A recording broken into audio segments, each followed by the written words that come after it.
Welcome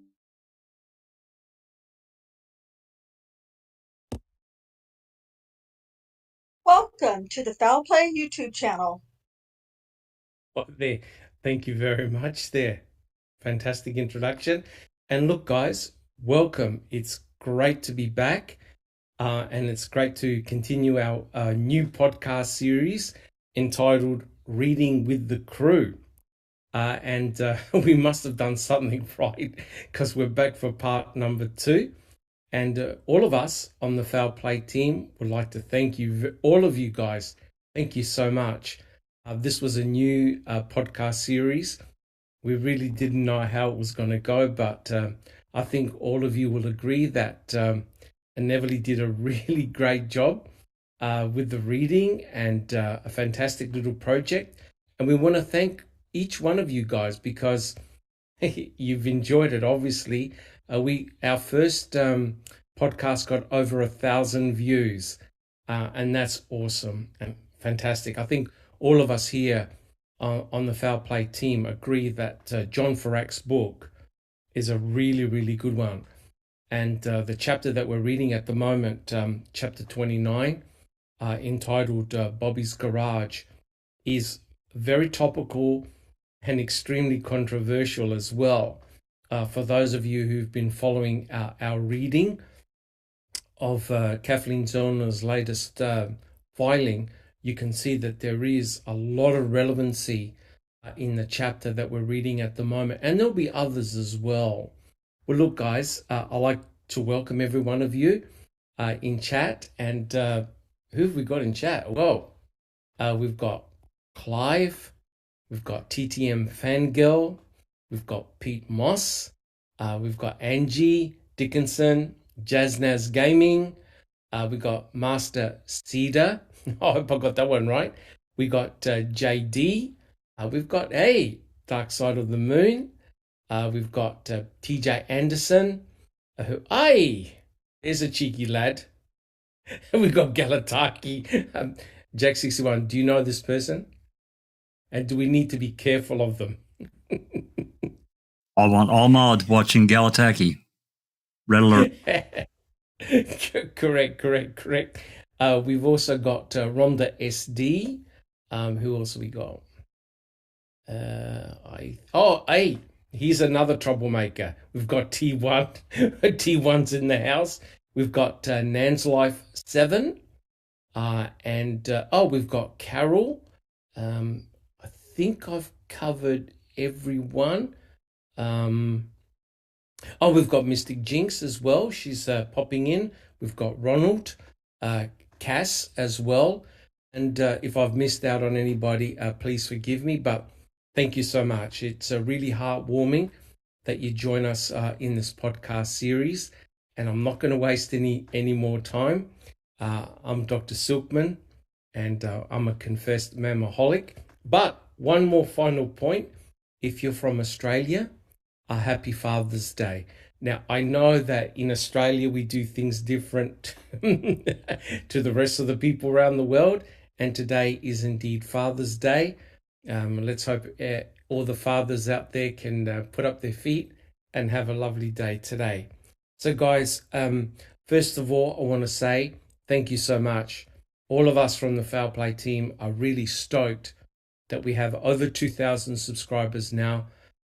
I believe that comes from the back of a lot of hard work from all the crew here and others that are not on the podcast today.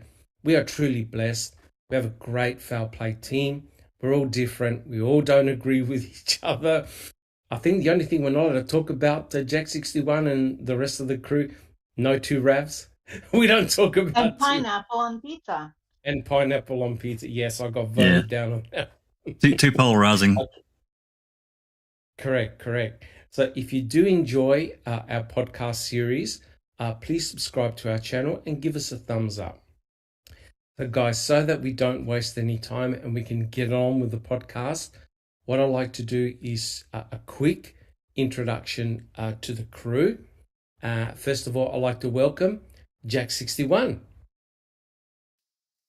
Thanks, Doc. Welcome everyone in chat and out there listening. Really appreciate as Doc said, really appreciate all the followers and all the hard work from a lot of people that that we do here and help us that are on the periphery, on the outside, that also contribute to the cases and help us understand the path we're on.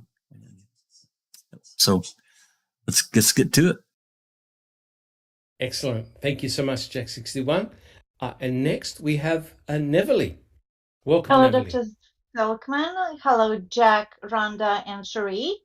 It's great to be here, and it's so nice to see everybody in the chat. So I'm excited to be here. I'm also a certifiable mamaholic, allegedly. But there's hope for me. There's hope. Thank you And so happy much. Father's Day to you and all the fellow Australian dads. Thank you. Thank you very much.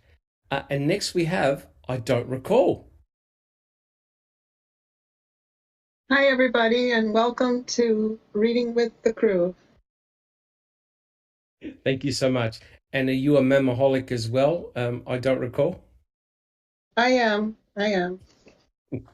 That's a dangerous thing to admit. And finally, we have just Rhonda. Welcome. Thank you. It's great to see everybody. I'm sorry I'm a few minutes late. But we're going to have a great podcast this afternoon. I'm looking forward to it, and looking forward to all the great comments and questions from the chat. So let's get to it. Fantastic. Thank you so much, everyone. Now, Neverly, do you have a couple of things to say before you start the chapter? Restart the chapter. As you know, last podcast, Reading with the Crew, was mainly based on the investigation, on the report of the investigation of Mr. Pete Bates. He was hired by Building and Strength to investigate what actually happened, and he had a great input. He contacted Kathleen Zellner like 9 years after the trial, while Stephen was imprisoned, and Kathleen took over.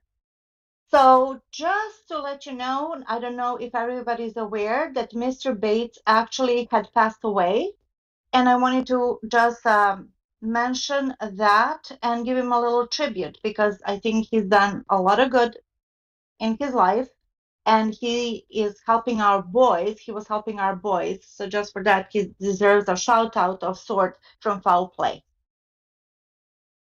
Fantastic. Yeah. So he was born in Wisconsin. He was a native of Wisconsin. And his first name is actually Conrad, but he goes by Pete Bates. He was 72 when he passed out. That was on May 24, 2019, at Aurora Medical Center in Two Rivers, Wisconsin. He was born actually in Missouri, and he went to the Army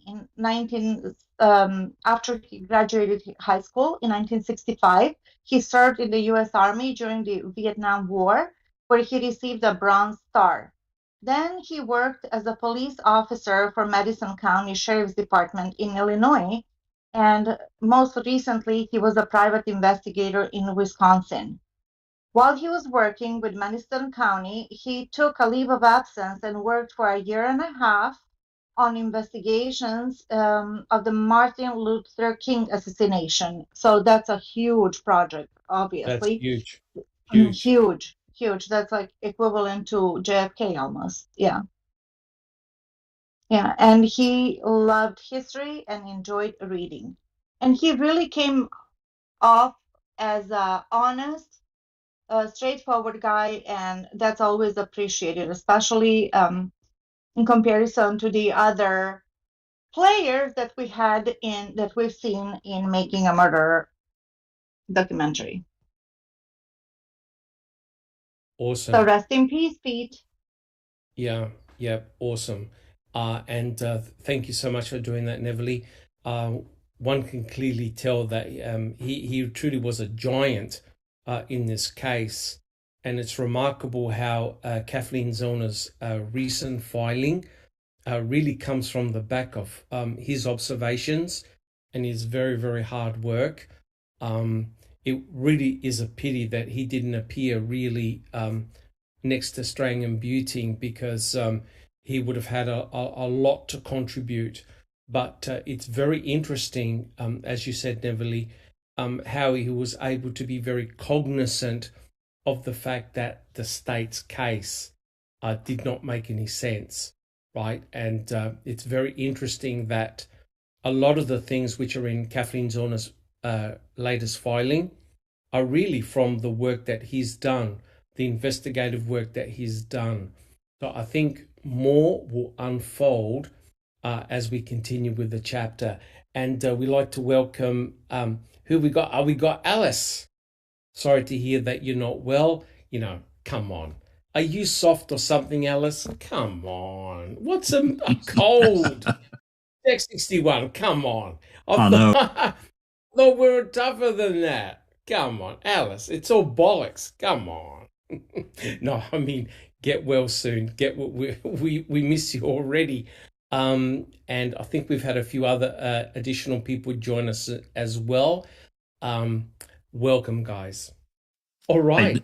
Hey, Doc, but before we move off of Yes. Conrad, just wanted to throw out there to everyone.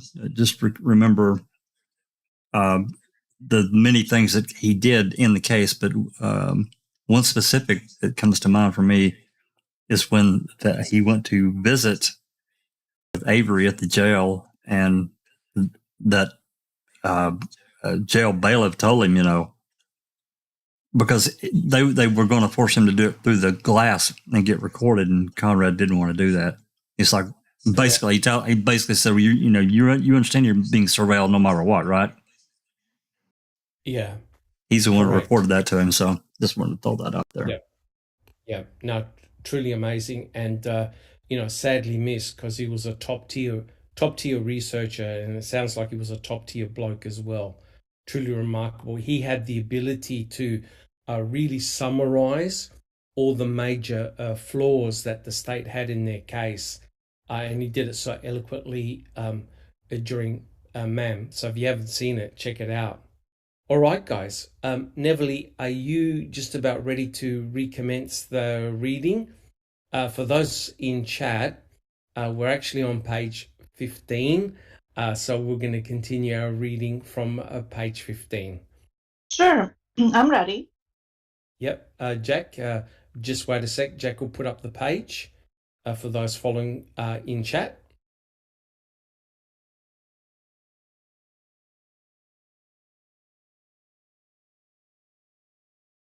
So we'll just wait a sec till that page comes up.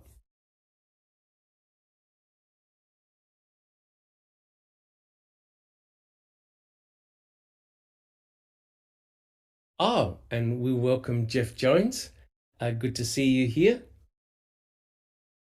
And if you haven't been following his channel, please do. Please subscribe to Jeff Jones' channel. He's doing some really great work.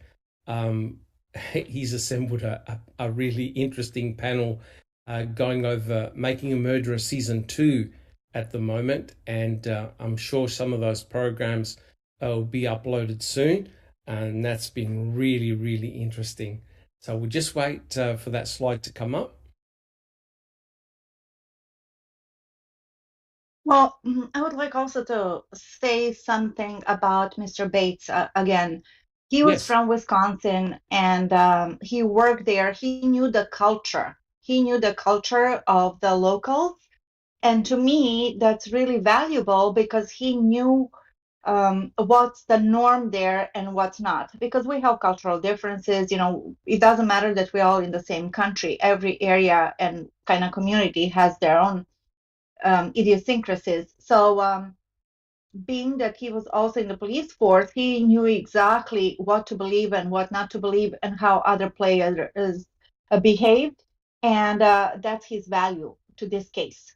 Even though, Stephen and Brendan did not prevail, they were accused and imprisoned, it doesn't matter. He saw it through. And look, even after his passing, his work is still there, and it goes on like a gift that keeps on giving. Highly relevant. And guys, I really have to say, before we start. Sorry, Neverly. And now look, we're reading out a chapter from Ferak's book, right? It's important to realize that we're not accusing anybody of having done anything nefarious, right? We are reading out a chapter from Ferak's book. It's very important, and I'm sure the rest of the panel members will agree with me. It's very important to form your own opinions, right? It's important to do your own research and come to your own conclusions, right? So I just wanted to say that straight up front. We're not accusing anybody of having done anything nefarious. However, the panel does believe in the innocence of both Stephen Avery and Brendan Dassey, right? So we are reading these chapters from John Ferak's book, and so please keep that in mind. Okay, Neverly, would you like to restart the reading? Yes, sure thing. On August 9, 2018, in her 32nd month representing Avery, Zellner unveiled to Wisconsin's criminal justice system how she suspects the murder was orchestrated and why the property next to Avery was the real site of suspicion. It is a reasonable inference that Ms. Halbach was shot by Bobby's .22 LR because Scott Tadich attempted to sell Bobby's .22 LR the next week to a fellow employee at the Wisconsin aluminum foundry. The Dassey garage was never luminoled or checked for forensic evidence of any type. However, blood, which was never tested, was found between the Dassey garage and residence. If I could just interrupt a little bit Yes. there. If you guys can remember, Scott Tadich was actually asked this question. Remember Jack 61? He was actually asked this question during Stephen Avery's trial about the rumor that he was trying to sell Bobby Dassey's .22 That's rifle. right. That's right. What did he say, Jack 61? Did you see the look on his face? Well, yeah, deer in the headlights. I can't remember what he said. I just remember the big saucer eyes, but it is an important point. $200, right? Yeah, I'm not sure what the price was, but he looked completely shocked, and he actually denied trying to sell Bobby Dassey's .22 rifle.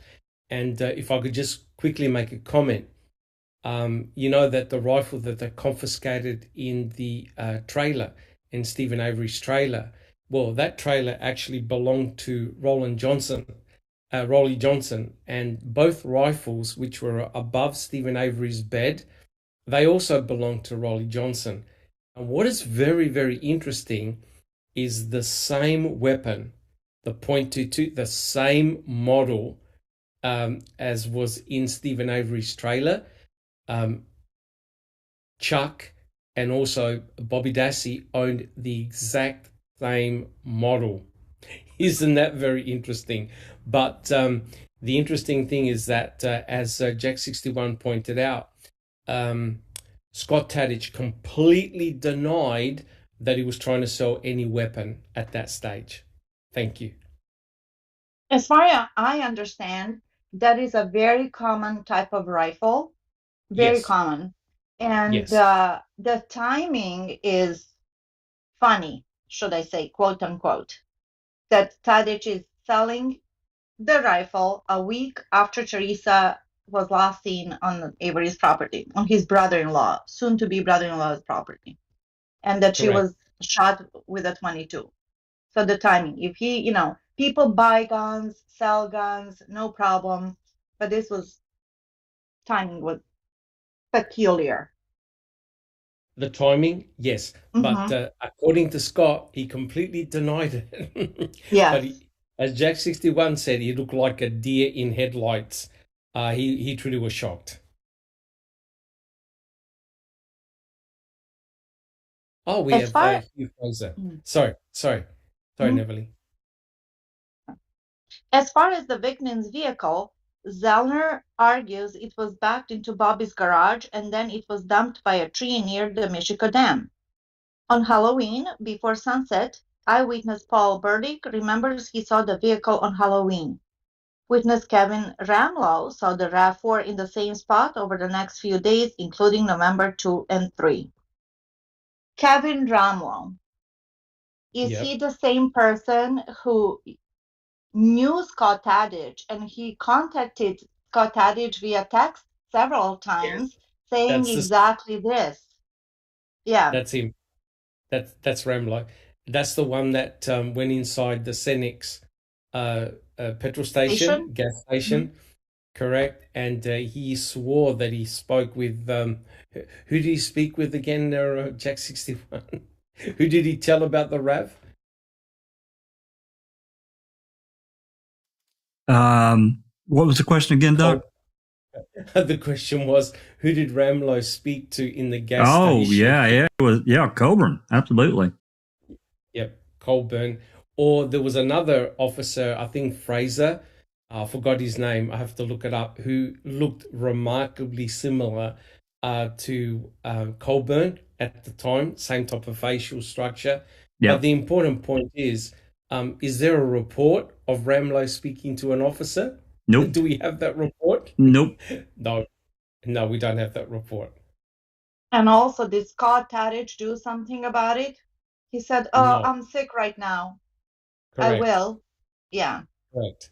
I think Ramlo knew Scott's brother, but there's no doubt there is a text message trail in which Kevin Ramlo texted Scott Tadich to tell him that they need to contact the attorney of Brendan Dassey, actually, because he had seen the vehicle near the turnaround, which was on Highway 147. Correct me if I'm wrong. And it just so happened that where they saw the RAV4 was very close to Scott Tadich's residence. Correct. Hey, another man miracle, right? Another coincidence. I know. Full of surprises, full of Easter eggs. Correct. And nuggets, yeah. The distance to the old dam is 1.7 miles, a 20 to 30-minute walk, according to Zellner. Zellner has submitted to the court the police statement of Bobby's mother, who was questions about the deer carcass back in November 6, 2005, which was 2 days after the deer was killed. However, her statement gave the police the impression the deer was hit on November 3rd, when that was clearly not the case. Quote, Barbara Yanda told the agents that her son Bobby had gotten a deer and that a deer carcass was hanging in Yanda's garage. Barbara stated that the deer was got it out and skinned. Barbara told agents that the deer hanging in the garage had been a roadkill, which Bobby had received Thursday evening, November 3rd, 2005. End quote. Yeah, if I could just say, I've I had a few comments from people in chat, and I checked it myself. Apparently, when a hunter, or mainly hunters, when they encounter a deer like roadkill, or they've killed a deer through their hunting, they gut the deer where they find the deer, right? They don't bring the deer back and then gut it. The whole idea is that you don't want to.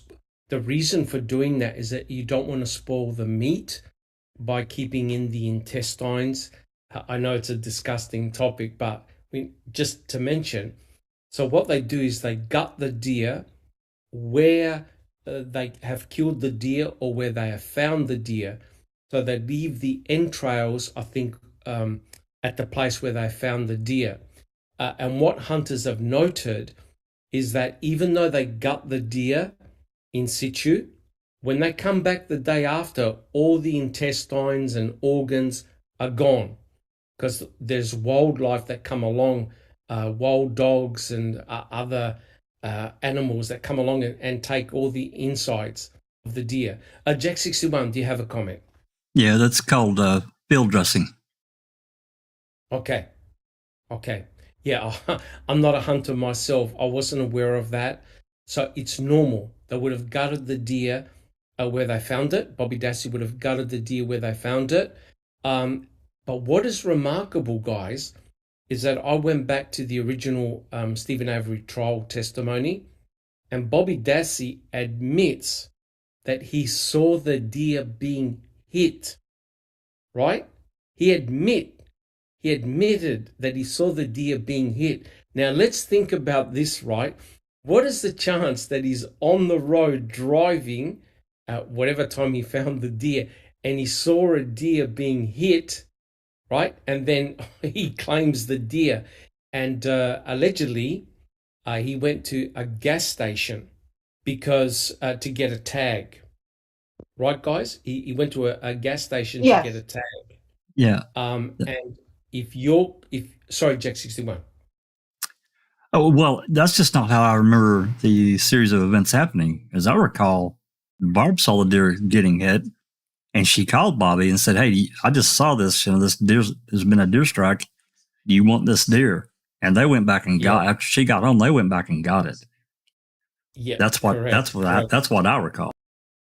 Correct. That's why there's controversy, a lot of controversy, whether there was one deer or maybe even two. But it seems rather coincidental that Bobby just happened to be driving, and he says that he saw the deer being hit. Now, correct me if I'm wrong, guys, because I'm not from the US, but if you're caught poaching deer, is that a big fine? Is that big trouble? I can tell you, I'm from a large deer area, and you get your ass in a lot of trouble. A lot of trouble. You have to report. You have to report it and get it tagged. Yes. Yeah. From my understanding, you could potentially get heavily fined and lose your hunting license. Is that correct? Yeah, that, and they can take your weapons. They in the first offense, they probably wouldn't put you in jail, but they can definitely take your weapons, and they may even. I've heard or read situations where they've tried to potentially take the person's vehicle as well. Right. And, it's a touch ironic, right? Because Bobby Dassey said he went bow hunting, and Scott Tadich also said that he went hunting, and neither of them collected a deer, right? Found a deer, and yet Bobby Dassey sees one being hit by a car, which is rather remarkable. Don't you think, Jack 61? It's very remarkable, and it's, forgive me for anyone out there that's offended, but I never believed the double alibi. I never did, and it's just damned amazing to me. Another Manitowoc miracle. Correct. And I think Pete Bates, as Neville pointed out, I think he picked up that there was something fishy going on. Jack 61, are you able to put up that picture showing the deer tag that Bobby Dassey got? Is that too hard to do? No, give me about 10, 15 seconds here. I can do it. We'll see if we can just put that up. Neville, is that okay if we put up that picture? Yes, of course, yeah. It's actually very relevant because the dates that Barbara and Bobby provided, whether they were misinterpreted, misquoted, but something was off, whether it's the third or the fourth. And this picture shows actually the tag where it says that it's the fourth. Correct. So he had to go to, I think it was a mobile station on a particular 310 mobile, yeah. Yeah, 310 mobile to get a tag. It's interesting that they actually included this photograph. I'm not sure whether they showed it I think they did. I think they actually showed this photograph during the trial. Now, and here's the picture of the tag. Now, you could clearly see, I believe that it's got the 4th on there, 4th of November. And you have to ask the question, does anyone on the panel or in chat know who actually took that photograph? I don't. Who took that photograph? Not a clue. I don't know. Anybody on the panel know? Anybody in chat know who actually took that photograph? Not a clue, Doc. Sitting here running my mouth. I was muted. Sorry. I have no idea. Yep. So do you? No, I got no idea. But if you zoom out a little bit, Jack 61, and I apologize because it's a terrible picture, but you can clearly see that the deer, it doesn't look skinned to me, right? And what is bizarre is that Bobby said, now listen to this. Bobby said that when they got the roadkill, right, they must have gutted it and they took the deer home. They hung it up. This is according to Bobby. They hung it up in the garage. Now wait for it. On November the 4th, they took the deer off the hooks and they brought it to the gas station to get the tag. So the deer was hanging up. They took it off the hooks. They brought the deer to the gas station to get the tag, and they brought the deer back home and they hung it back up. Right? So I'm not sure what is that. Is that the usual protocol? At Jack 61, is that what you normally do? You actually bring in the deer? Yeah, you have to take it. Yeah, they have to see it. Deer. Oh, they have to see it. Okay. Yeah. Okay. Yeah, that's proof. That's proof of a kill. So, any authorized place, this kind of the after the fact kind of thing. Yeah, they have to see proof, as far as I know, guys. Right. Okay. I have a question regarding all of this, and just to satisfy my own curiosity, is this just for a roadkill or for every single thing that you hunt? Roadkill. Yeah. No, it's roadkill because that's kind of a special thing. During hunting season, you apply for, your it doesn't matter if it's bow or rifle season, whatever. You apply to go hunting, and you're assigned X amount of tags. Okay, and that's all you can kill. So you may get 10 tags or 8 tags. This goes back to controlling the population, so there's not so much poaching. It's somebody asked a question, I think, last week.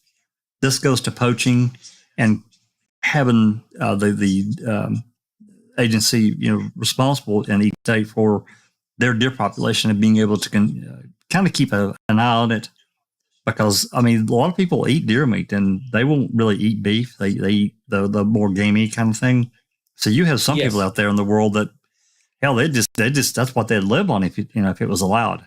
So you're assigned you're assigned a number of tags, and it's not that you can't get tags from other people. Like if somebody didn't have very much luck, and they're like, hell, whether I'm going home, here's my tags. You can, that is allowed as long as you've got a tag and it's tracked.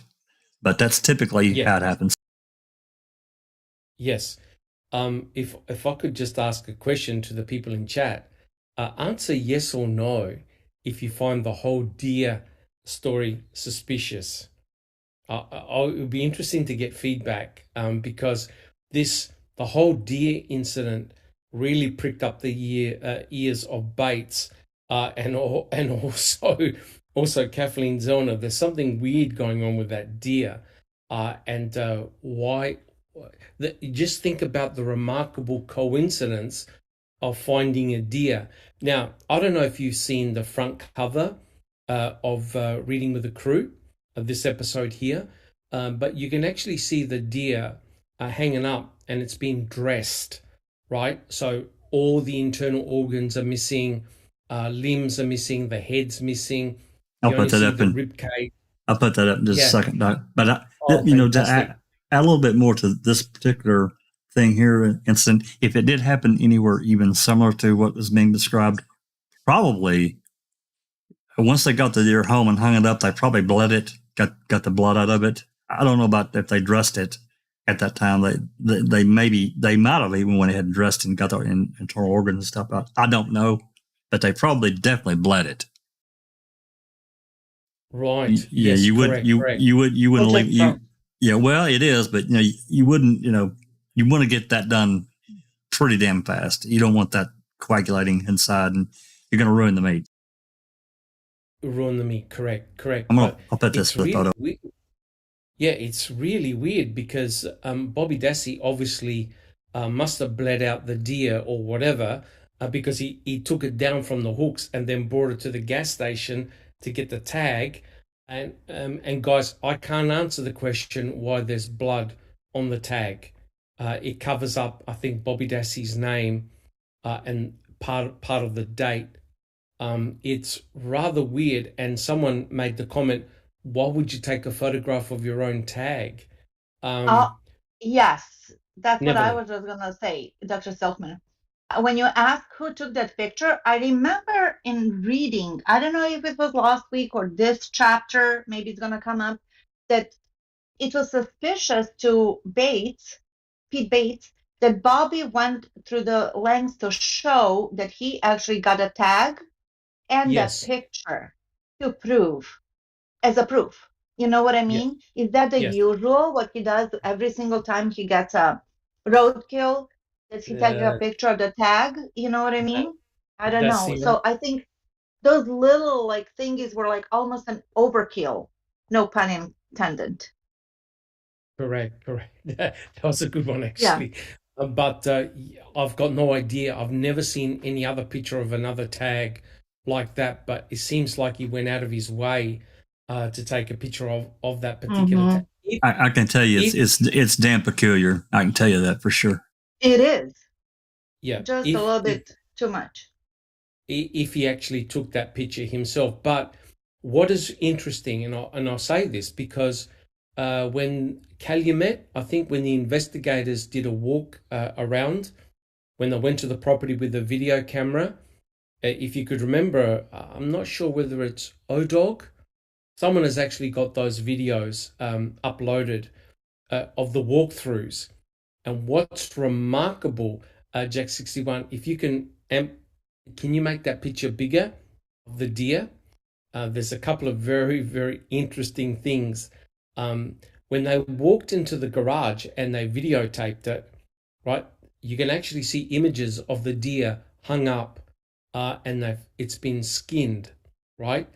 If you noticed on the other picture, you can see the deer on the ground and you can see the hoofs and it's still got skin on it, right? So somewhere in between taking that picture and here, the deer has been skunned. I think the word is skunned, where they remove the skin. And you can see quite here that the deer has been dressed, right? It's hanging up on hooks in the garage. But if you notice very clearly on the ground on the right-hand side, what does anybody in chat notice anything that's on the ground? It's near the stand. Guys, what do you see? Yeah, bring that up a little bit there. What do you notice on the ground? And Would Robert Durst recognize that object? I think He would. I think Robert Durst would definitely recognize that. That's a bone saw, right? It's a bone saw. So you can clearly see what that bone saw did to the deer. The deer's been dismembered, basically taken to pieces. And the only reason why I mention that is the investigators were obviously looking for a similar instrument in Stephen Avery's garage, right? Remember, Now, Doc? Remember what starter it was looking for? Correct. And remember, right near the fire pit, they found a blade, and they left the blade on the ground. Right? They didn't even pick up the blade. But quite clearly, if you are cutting through bone, you're cutting through meat, you're going to leave residue on the blade, right? Correct? You're going to leave residue on the blade. That's something you would want to test. But they never did. Because quite clearly, the investigators, when they saw that blade, it was on the ground near the burn pit. It obviously hadn't been used to cut up anything with flesh or meat on it, right? Mm-hmm. But what is remarkable here, guys, remember Jack 61? Remember panel? What the investigators kept on telling and asking Brendan Dassey, right? They said, did you use the ropes or the hooks in Stephen Avery's garage? That's right. Right? And Jack 61, why would they ask Brendan Dassey that? Well, they're trying to create a scenario. That's just, there's no doubt. Correct. And I think they knew. I think they also knew well, not actually. I think they knew very early on of the hesitation and cut marks. So Correct. The investigators knew that Teresa Horbach had suffered dismemberment, as shocking as that is, because there were bones that were found that had saw marks, and as Jack 61 said, hesitation cut marks. Hesitation cut marks means that someone had started cutting into the bone and then stopped and went elsewhere, right? So there were multiple attempts to cut into the bone, right?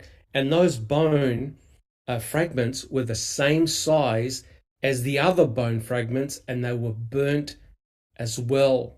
Now, the investigators knew that Teresa Horbach had suffered dismemberment, right? And I'm not saying anything nefarious here, but what is shocking, when you walk into Bobby Dassey's garage, the Yonder garage, there you have a dismembered deer, blood absolutely everywhere, the hooks, and a bone saw.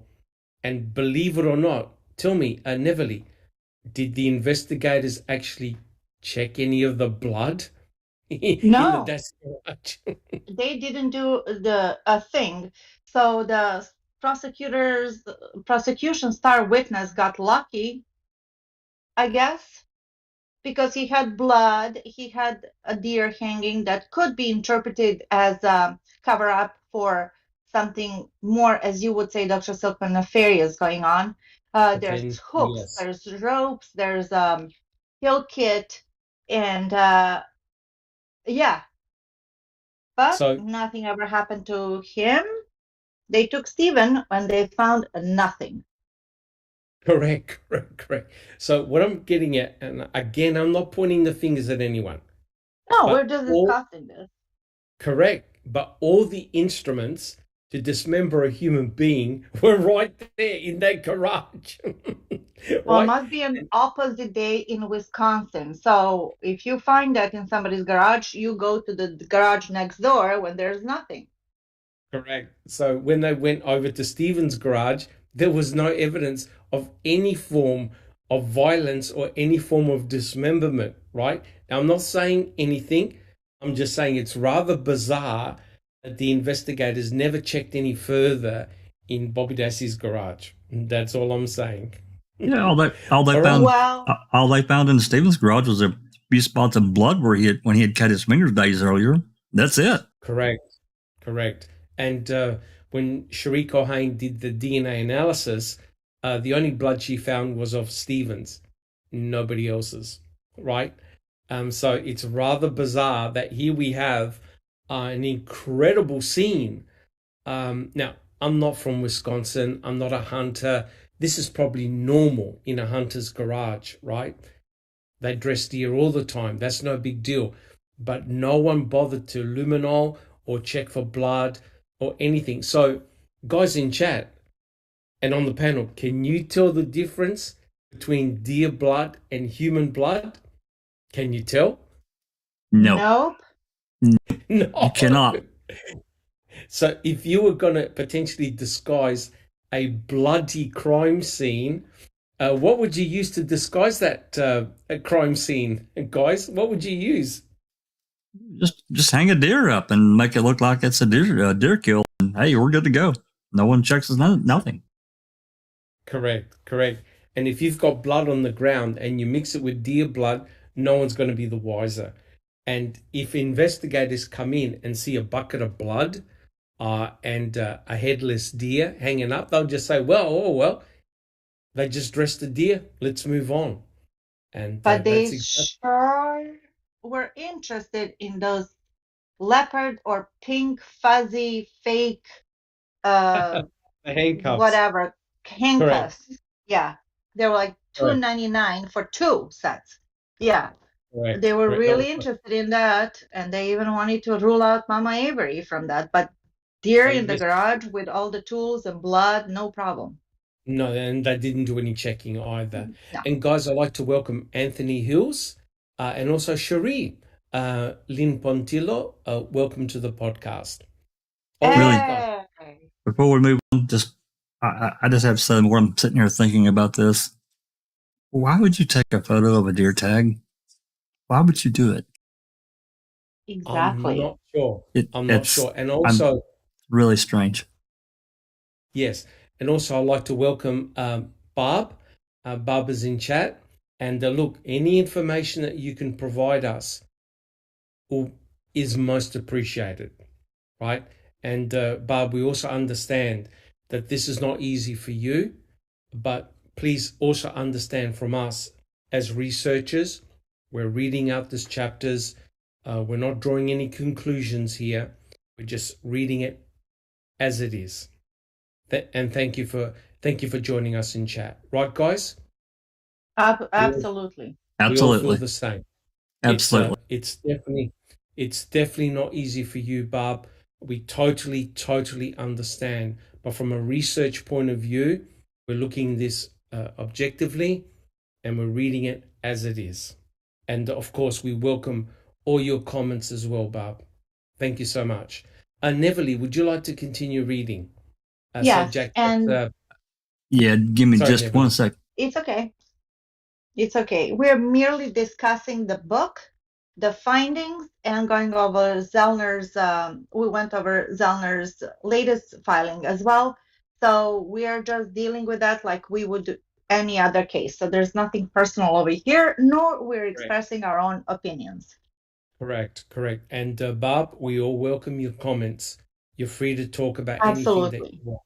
And in actual Yeah. fact, if you ever want to come on to one of our podcasts, guys, I'm sure everyone on the panel will invite you with open arms. We Absolutely. Really Absolutely. Yeah. okay. Neville, are you happy to start on page 17? Yes. All right. The statement goes on to explain that mother and son gutted the deer at the site where it was killed. Quote, after Bobby gutted the deer, Barbara and Bobby went to 310 Mobile, located Michigan and Manitowoc on Highway 310, in order to register the deer. After they hung the deer up, Barbara and Bobby skinned the deer the same night. Barbara told agents that the deer had not moved from where they had hung it since that time. Barbara told the agents that they only took the inner tenderloins out while the deer was hanging in Barbara's garage. End of quote. Speaking of tenderloins, many moons ago when I used to work as a waitress, I loved that job, and it was a hoity-toity place in Newport Beach, California. Our Yes. best seller was also buco. We only had it seasonally. It was in the fall, and it was cooked to perfection. It was falling off the bone, and it was served only as a special, and it was the most expensive item on our menu, and it went like hotcakes. Yeah, side note. Back to the Yes. reading. I'm sorry. No, go Jack 61. Just going to say that, a lot of people, they cringe at the thought of eating deer meat. But I'm going to tell you, I mean, I've not eaten a great deal of it, but I can tell you, if it's properly prepared, it's good. It's not beef, and it's certainly not, a chicken, or it's got its own unique flavor. But if it's properly prepared, it is really good. Just don't. Yeah, I was just gonna say that in Australia, where I am, in my state, we actually have restaurants that only serve gaming meat, including deer, kangaroo, crocodile, I think rattlesnake.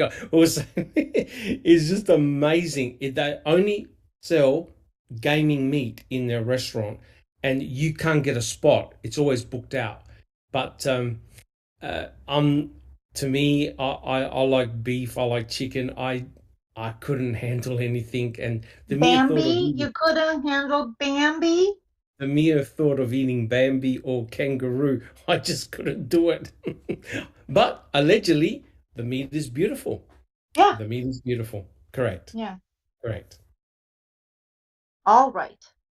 Quote, it is a reasonable inference that Miss Halbach was dismembered in the Dassey garage because of Bobby's attempt to conceal evidence by hanging a deer in the Dassey garage and lying about the time frame of what that happened. End of quote.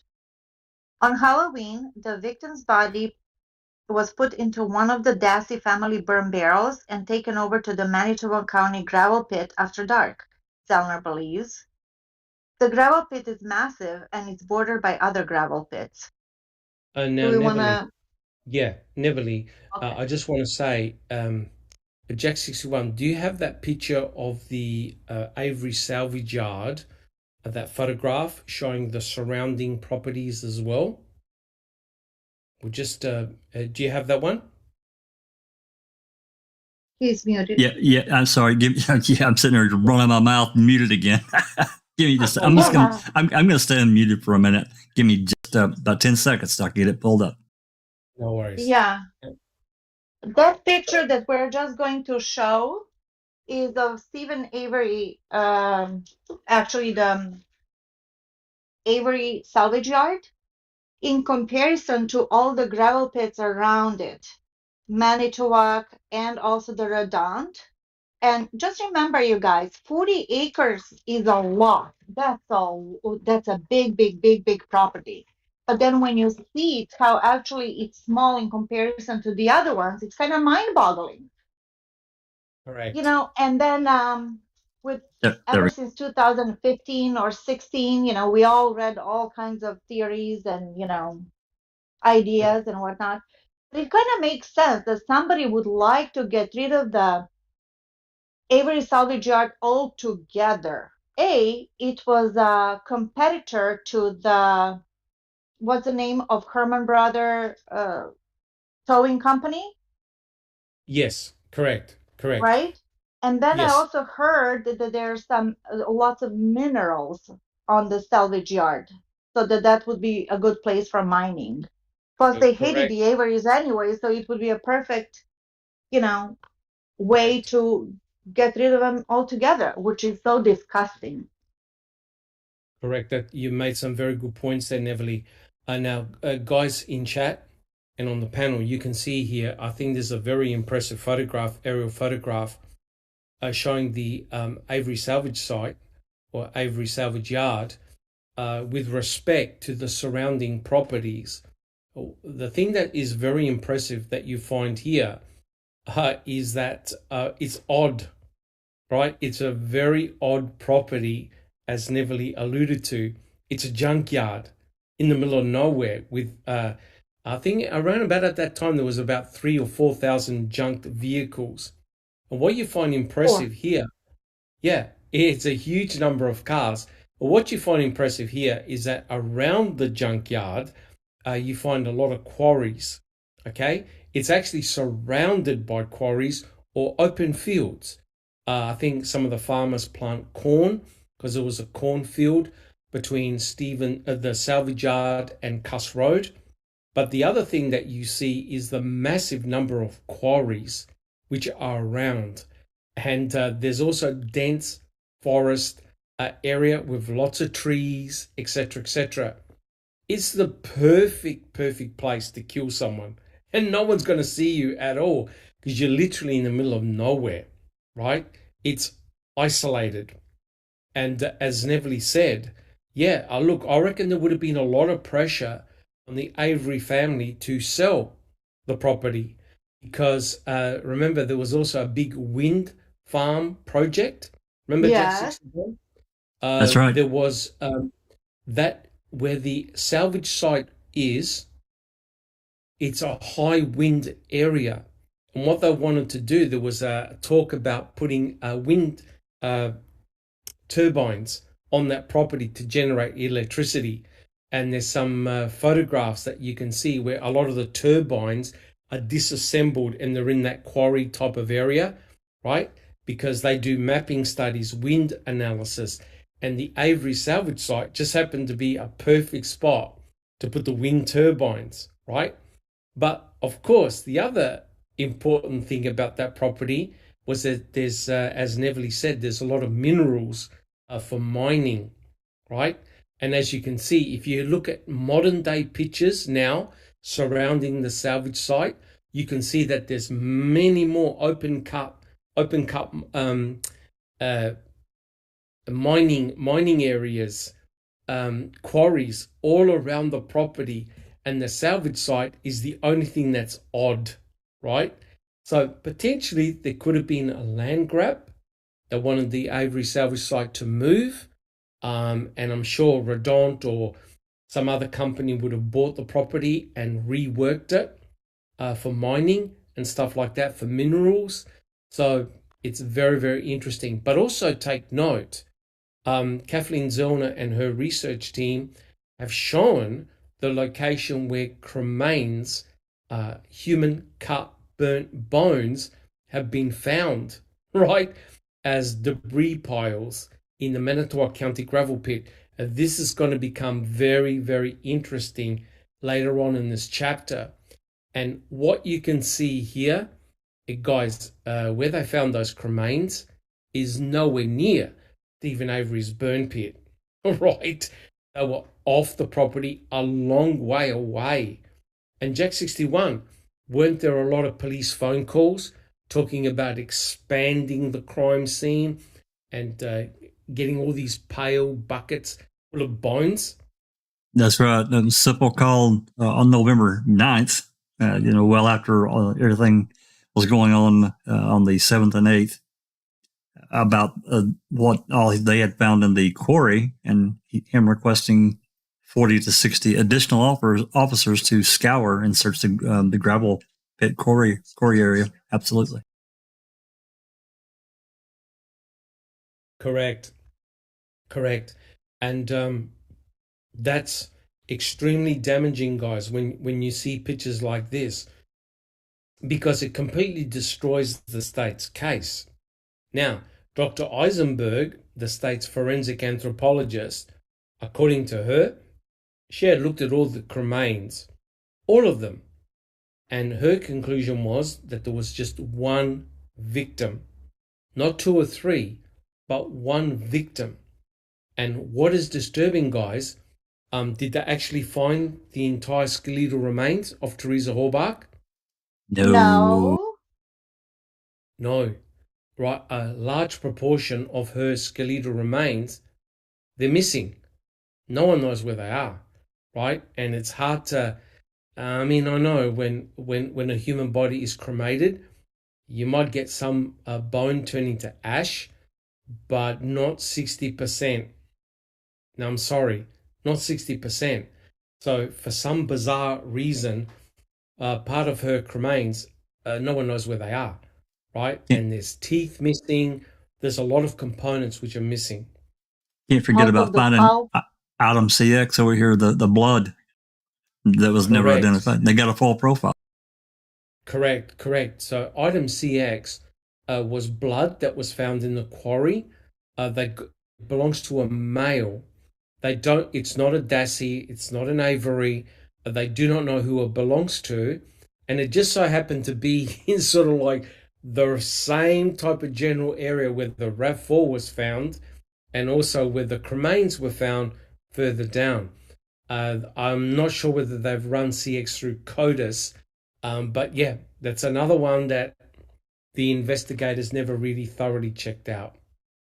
Okay. Well, if I may, yes. just while we're still with that picture, remember Mike O'Kelly? I think that he's really the most hated person in this whole case, even more than Kratz, if that's possible. Yeah. Yes.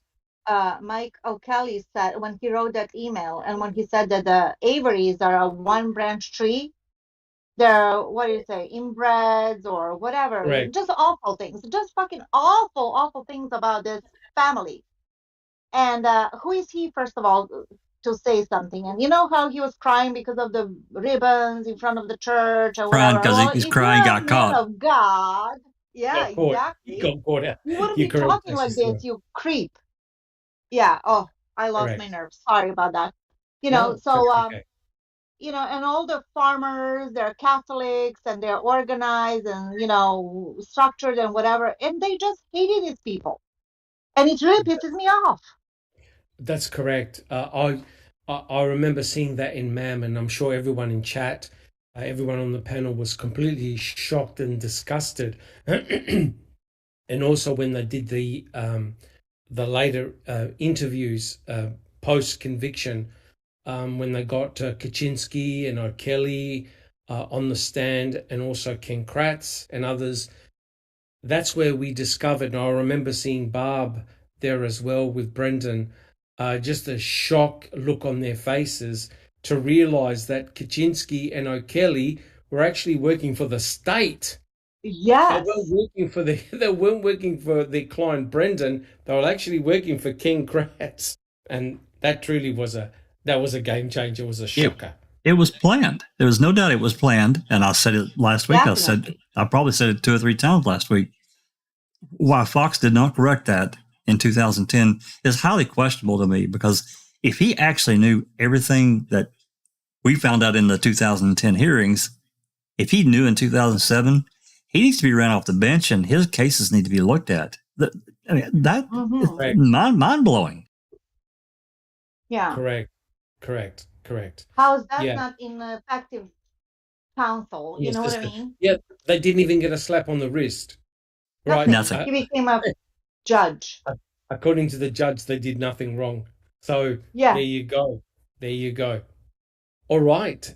So the purpose of that picture is just to show the vastness of the properties around the salvage yard, that it's in the middle of nowhere, and quite clearly, you could kill someone and no one's going to know about it. There's a lot of places where Teresa could have been murdered and her body disposed of, and you can see once the investigators found the cremains, piles of cremains. Yes, they did find cremains in Stephen Avery's burn pit. They also found cremains in Yonder burn barrel number 2, but also they found cremains here in the Manitowoc County gravel pit in piles. So it's actually a head scratcher as to why that happened. Well, if there's one thing's for sure, guys, if this is not Teresa that is in the quarry gravel pit, if it's not Teresa, they got a huge problem, because now they've got a second dead person and they didn't open an investigation at all. That is correct.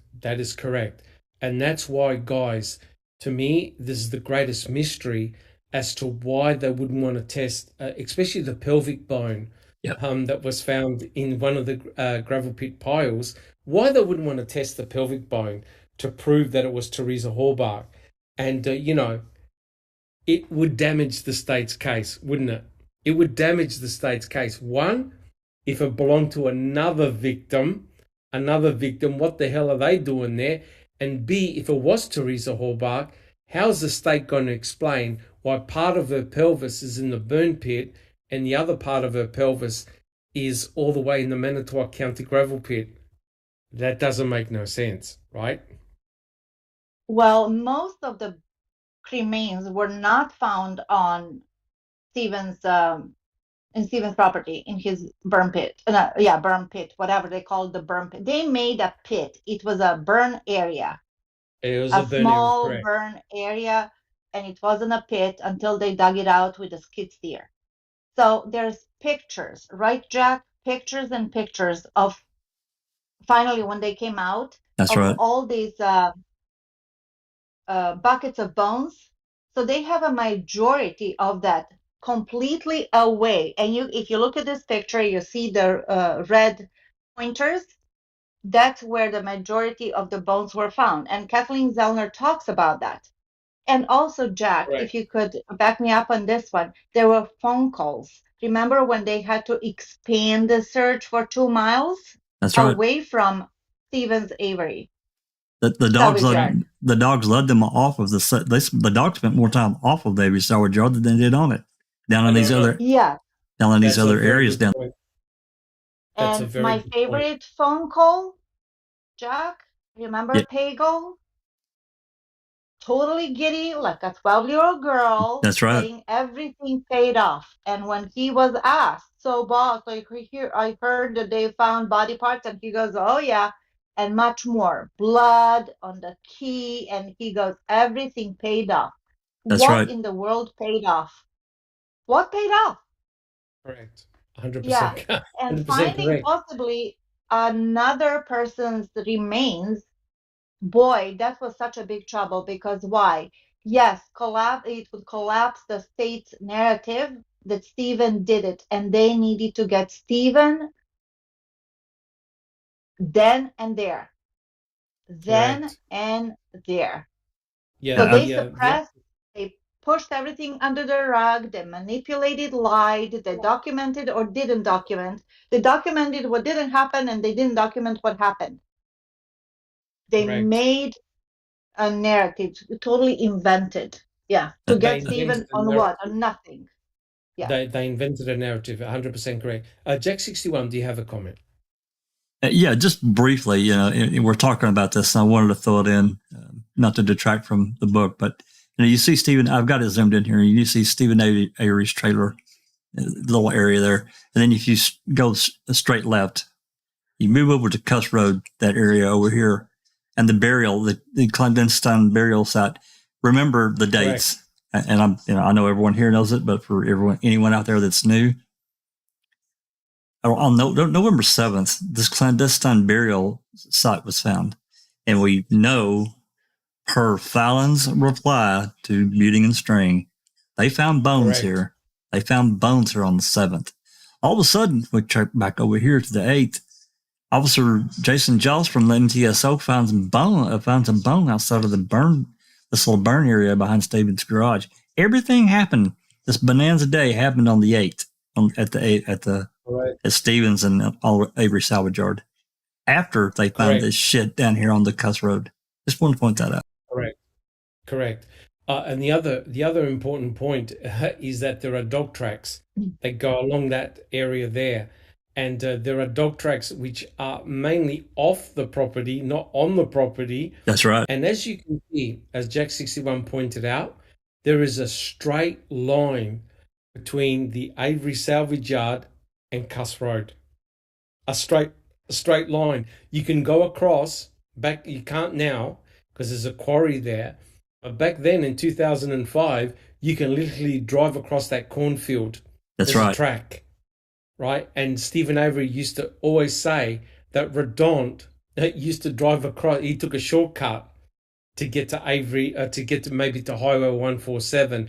He used to drive right across that cornfield and go down the road and then on Avery Road to get out. So he took a shortcut, which means that if he took a shortcut, anyone else can as well. Now, I just want to emphasize one important point here.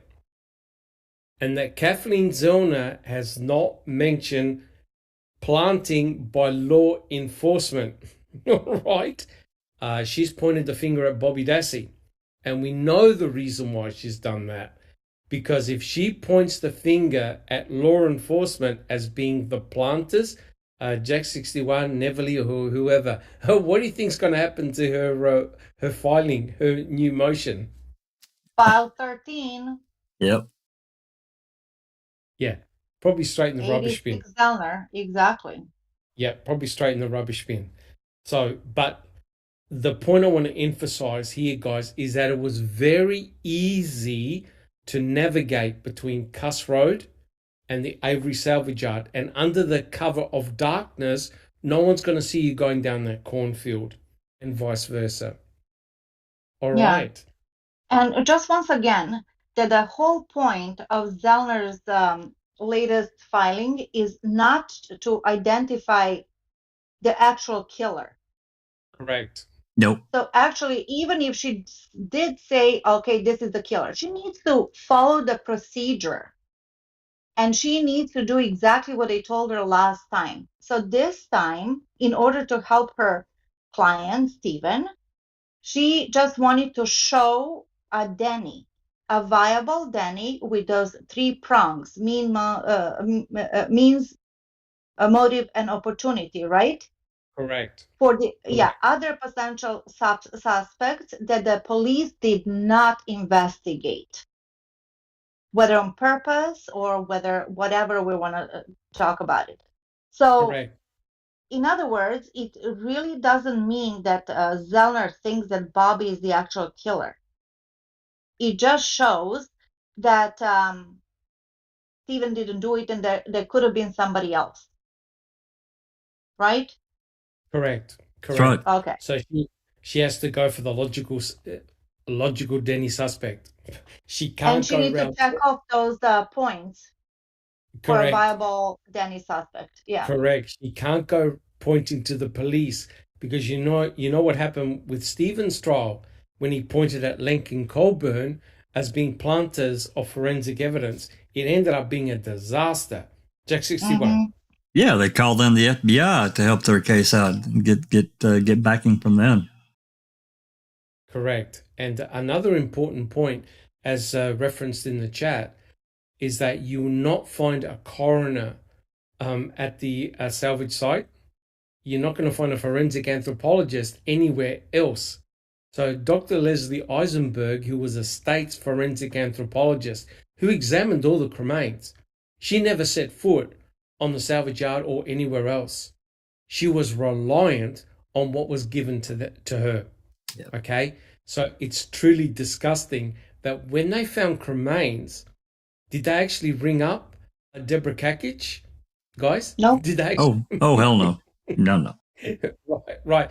So Deborah Kakic, who's the state's coroner, she only found out when she saw the news. Okay? So straight away, guys, you know that there's something fishy going on where they didn't want the state's own coroner present anywhere to examine the cremains. I think that's a huge Interestingly, yeah, go ahead. Go ahead.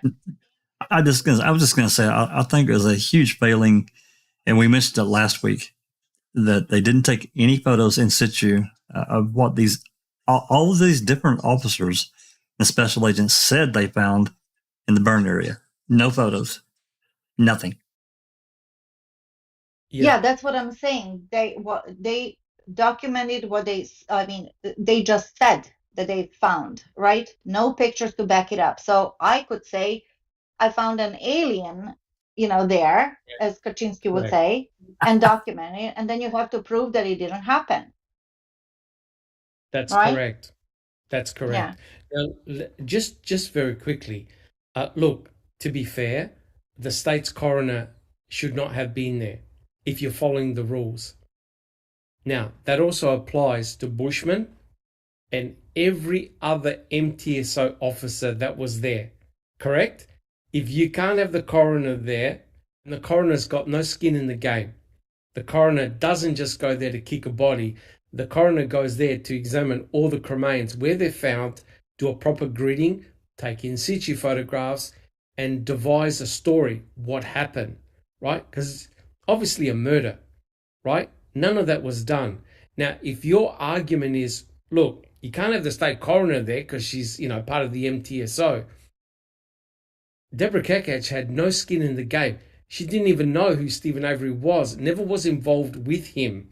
Yet others, Lenk, Colburn, Remeka, Bushman, and all the other MTSO, they had no right to be there either. And that's why we have the shit show that we have today in 2022, right? And Kathleen Zellner has to wade through all the bullshit very, very carefully, guys. Do you agree? Yes. Because if she puts one thing wrong, it'll be tossed out. We should also mention, now that we're talking about this latest filing, that who was the officer that was the sergeant that was with Bushman when they made this discovery on November 7th? Yes. Singlab. Yes, Seglob, that's correct. And Seglob, who did he speak to? Sawinski. Tom Sawinski, right? So you've got all the same players involved everywhere, right? Tom Sawinski, we know, we got the phone call, he rings up, and the call is transferred to Seglob. One day after, Seglob is part of Search Team A that includes Bushman, and they're obviously at Cuss Road, and they're near Stephen Avery's burn barrel. So for some unknown reason, they're around Cuss Road, they're around the cornfield, so something has triggered them off. And as Jack 61 pointed out, there's a report that says that Cremain's bones were found in the clandestine burial site. That's huge. One day after, you get all the bones being discovered in Stephen Avery's burn pit, and also bones in Yonder burn barrel number 2, right? That's right. So everything falls out. So I know it's not easy. This is not easy, but Kathleen Zellner has to be laser focused. That's why she's focused on Bobby Dassey, right? It's not an easy thing to do because he fits the Denny, the perfect Denny. No one here is implying that he's done anything nefarious, but Kathleen Zellner is trying to get Barb's brother out. Barb's own brother. And potentially Brendan. I mean, it's a little bit different. It's a different situation, but potentially there's, you never know. Yes, and that potentially can have a flow-on effect for Barb's son, Brendan Dassey. That's right. Right, because we know he never did a damn thing. We all know that. So it's a difficult situation. Plus, there are Brady violations as well, right? So the important thing, guys, to stress is that Kathleen Zellner needs to get in front of a judge to present her case. Guys, do you agree? Absolutely. Absolutely. The Brady being the Brady being the phone call that was buried for 17 years, and you got multiple lawyers asking for all the audio. Oh, that's all we got. Well, bullshit. Correct. All right. So shall we continue our reading? Yeah. Well, I have a couple of things to say. Yep. In regards to the Brady violation, Stephen has said before, many people could have done it. It wasn't me. Many people could have been involved, but that's not enough. It's not enough to name people. Correct. You have to really meet these requirements. So I wish that it was, that she named Ryan Hilges. I really do. But she cannot pick and choose to, in other words, even if she knows who the killer is, if she is missing one prong, she cannot present it to the court. That's one point that I wanted to say. And the other one is in regards to Deborah Kakach, no coroner on the salvage yard. We know that they blame it on the conflict of interest, which we all think that it's bullshit. However, in order to pronounce that somebody is dead, especially in a suspected murder case, you do need to have a coroner or a medical examiner. So they do bring a medical examiner. Who is that? That's Pfizer. That's right. But do they bring him on Stephen Avery salvage yard? No, they don't. They bring him to the quarry, and then they bring him there on the 10th. Is that correct? That's right. Correct. And he pronounces Teresa Holbach. I mean, I'm sorry for laughing. It's a nervous laughter. It's a frustrating laughter. He pronounced Teresa Holbach dead on the same day that they took him over there. How? Right. Well, that's right. And they also said in the death certificate that they ticked the box for autopsy. Yes. And now, wait a minute. How can you do autopsy on bones? Broken bones. Not even bones. These are cremains, 2-inch cremains. It's ridiculous. But what is bizarre? How can you have a death certificate with Teresa Holbach's name on November the 10th before they even tested item BZ? You can't. How do you work that one out? You can't. Correct. So, anyways, that's another podcast. I think the whole death certificate. I think that we've done it before. Many people have talked about it, but it just gets my blood boiling because it's all nonsense. And who do we have to thank for the death certificate fiasco? Mr. Kratz himself. Correct. That's one of them. Yeah, chucking Fallon and Garn as well. Yeah. All right. By the way, has Fallon ever come back from his sabbatical? No, he's probably still in South America. Going under assumed name. Yeah. Okay. Correct. You may to get this back on the page. Let's get back onto slides. Slide. Or otherwise, we're going to do another reading with Uncle Ken. Yeah. We're on slide 17, right? Slide 17. Correct. Give me just one moment. Okay.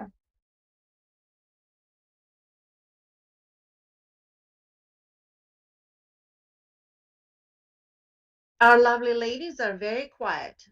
I don't recall, and just Rhonda. We need them to speak up. Yes. You say my name. Yes. Yes. Oh, I'm sorry. What did you say? And I said, we have two more panelists, and they're very, very quiet. Yeah, you got to Oh. beat it.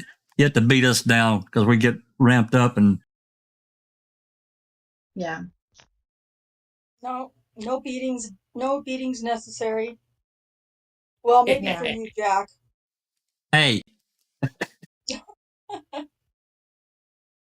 Okay, you two, take it outside. All right. So, Neville, are you ready to continue Yes, reading? I'm ready to Okay. continue. Here we go. On Halloween, the victim's body was put in one of the Dassey family burn barrels and taken over to the Manitoba County gravel pit after dark, Zellner believes. The gravel pit is massive and is bordered by other gravel pits. Zellner said that her client asserts that Bobby was the only one in the family who regularly hunted inside the county-owned gravel pit, that Bobby knew the terrain and topography, and that he often burned his deer carcass inside the burned barrel. And Bobby actually confirmed that, and I don't think that's anything unusual either. No. Quote, Miss Holbach's body was burned in the Dassey burn barrel, and odor was detected by Travis Groel as he was working on County Highway Q after sunset. On October 31st, Bobby was 2 hours late leaving for work for the Avery property. He did not leave for work until 11:30 p.m. Now, this has been debunked. I'm That's just been reading what debunked. it says. Yes. Correct. I believe that's been debunked. Yes. To continue. Once the burning of the body finished at the gravel pit, somewhere in the neighborhood of 60% of the bones and most of the teeth got taken elsewhere for burning. End of quote, Zeller maintains. Quote, some of her bones were inadvertently dropped on the ground in the 3 locations in a Manitoba gravel pit. End of quote. Yes. If I could just Yes. if I could just say, the important thing to realize here, guys, which no one really talks about, is that a lot of the bones were not actually in the burn pit. They were in the grass. They were in the grass area before the burn pit, right? So I think it was Jolst and a couple of others had found bones, burnt bones in the grass. So how do you explain that? What are those cremains doing outside the burn pit area? How come they're not in all the burn pit area themselves? What's interesting is that Erdl said that when they had examined the burn pit, they found a pile of bones in the middle of the burn pit. Remember Jack 61? Yes. That's right. Neville. Now you can tell that when you have a look at the photographs by Trooper Reese on November the 6th, and you can see Bear in the background, there's no pile of bones in the burn pit, right? There's just a layer of ash, right? So something happened between November the 6th and when the cremains were found on November the 8th. Something doesn't make any sense, right? Because why would there be bones in the grass? And why would Erdl say we didn't take any photographs of the burn pit? Because it had already been disturbed. Now, anybody in chat, tell me, does anyone find that suspicious? That Erdl would not take any photographs because the burn pit area had obviously been disturbed? Bullshit. Jack 61? It's bullshit. It's complete bullshit. You got Fassbender saying, "Hey, Earl, where's the photos of the burn pit? Didn't you guys take any?" Well, no, it'd been disturbed and well, hey, the photos that you just mentioned, but that Reese took, there are no piles of bones. There's no piles of bones. No. So these officers, to me, they just wrote down what they wanted. They massaged the story to make it look worse visually without taking a photo. They certainly did. And I just want to ask Cherie Lynn Pontillo, where is there a hammer when you need one? Right? Roofing Right, guys? hammer. Where is there a hammer when you need one? Oh, And you'll get I her just, wound up. yeah, I just want to apologize to some people in chat.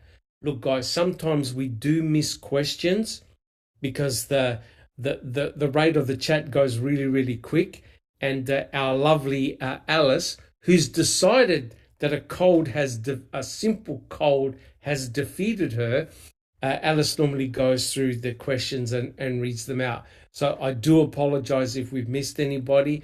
We're not doing it deliberate, and we love and appreciate all your questions. And I like to say thank you, Barb. Barb is going, and thank you so much for coming into chat. And like I said, maybe unlike on other channels, we welcome you. We welcome you in chat, and you've got an open invitation to come on our panel and tell your story, whatever you want to talk about. And please realize that we're reading from a chapter. It's not necessarily our opinions, and we don't know what it's like to be in your situation. It's devastating. It is cruel, but you must realize that Kathleen Zorner has to play the game just like the state did. Right, guys? Otherwise, she's never going to get a hearing, and Stephen and Brendan are going to be in prison till they die, which is a tragedy, especially if they're innocent. So I know it's not easy, guys. It's unfortunate, because of this adversarial process that we have, that the game, and not just this case, but so many cases, the game gets twisted so badly by the state that defense lawyers, they have to get out there basically on an island almost to defend their client, to get a hearing, get anything going for them, knowing that they're innocent. Correct. And I just want to point out that the forensic anthropologist definitely identified the bones in Yunder Burn Barrel number 2 as human, not geese, not deer. I think there are other animal bones in there as well. But I believe it was 4. Correct me if I'm wrong, guys. I believe that they identified 4 human bones in Yunder Burn Barrel number 2. They were large ones too. And animal bones and human bones have got a different morphology, right? They've got a different internal structure. You could tell the difference between an animal bone and a human bone, right? And they were identified as human. And this caused a lot of problems and consternations for the state, because the state couldn't explain what the hell these cut, burnt human bones were doing in Yunder Burn Barrel number 2, right? And that has led to the hypothesis by Kathleen Zorner to strongly suggest, that Teresa Horbach was burnt, cremated in a burn barrel belonging to the Yunder family, right? And it was taken to the Manitowoc County gravel pit and dumped, right? And Jack 61, we actually have photographs of ash and debris piles in the Manitowoc County gravel pit, correct? Yes, that's right. Yeah, and that's where they identified human cremains. So it all makes perfect logical sense. I'm surprised that the state did not claim that they found the fucking cat's bones in Stevens Avery burn area or burn pit, right? They were so adamant about the stupid cat incident from 20 years ago, when it wasn't even him, actually. But anyways, but as I said, as Jack said, as Dr. Silkman said, you can always make somebody look guilty on paper. Correct. And Kathleen Zorner is forced to play the game, right? Yeah. She's forced to play the game.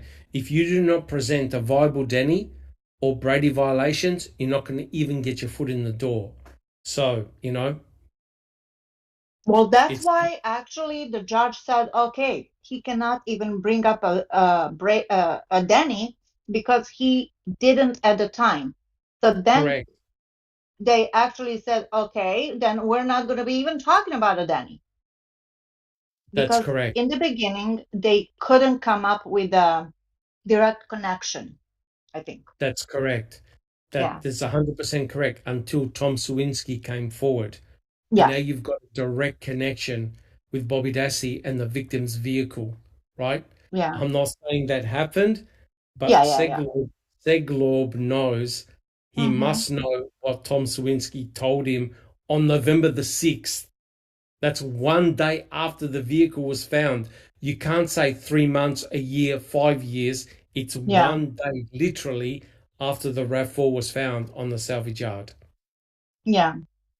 You know, guys, it might be, and I'm sorry to interrupt, but and we're talking about Denny and the whole process, and we talked about it last year, probably well over a year ago now, about Denny. I think we actually did two open mics about it, but it might be relevant to recover that ground again and read through what Kratz did in June of 2006 after the Valley CD, and then moving forward to January when they had that hearing, and read through it and understand exactly what he did. So basically, he put a clamp on the case, and Yes.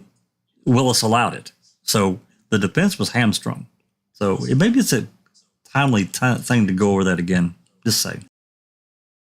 I agree. Sure. That State v. Wilson case that was in the motion or the post conviction motion there, that Travis thought was very important. It's all about Denny. So I think, could do it in conjunction with that as well if you want. That would be excellent, because I know you were reading through it and you said it's like 30 or 40 pages long. Yeah, I've read it, and I'm kind of going through it again to, I don't know, make kind of an outline of it so it's easier to explain, I guess, and understand. Excellent. Correct. I think let's plan on doing that. I've actually got something different planned for tomorrow, but very soon I think we should do that.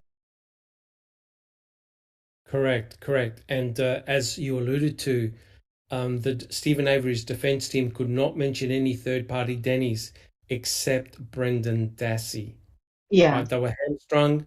They had their hands tied behind their back, which meant that they were forced in a way to point a finger at the police at both Colburn and Lenk. And that was to a devastating effect. And remember what Fallon said, you do so at your own risk, right? Your peril. At your peril, correct. And that really pissed off Kratz and the state's attorneys, that the mere fact that they were pointing a finger at the police, right? Whereas they couldn't present any other Denny suspects. And trust me, there were plenty back in 2007 that they could have mentioned, but they weren't allowed to. All right. So basically, they lost their case right then and there. Oh, correct.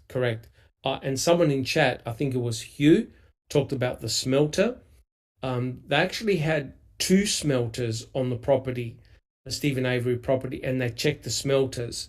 The smelters were cold, and they found no evidence of any type of burning or smeltering event. They normally use the smelter for metals to extract, I think, aluminium and other metals as well when they smelt it down certain car parks, and they recover it, and then they sell it. There was no evidence of any use of the smelters on the property, even though there was a confidential informant that phoned the detective that said, check the smelters on the property. Right, Jack 61?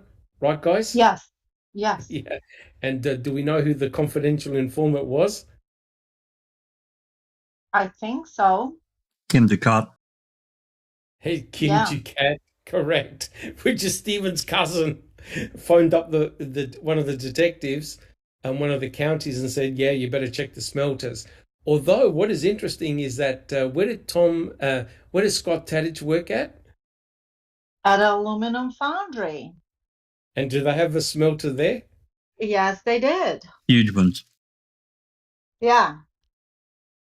So that would be like a spit in a bucket if you put, even as big as a trunk of a person is, it's actually nothing. I mean, it will melt to smithereens, right?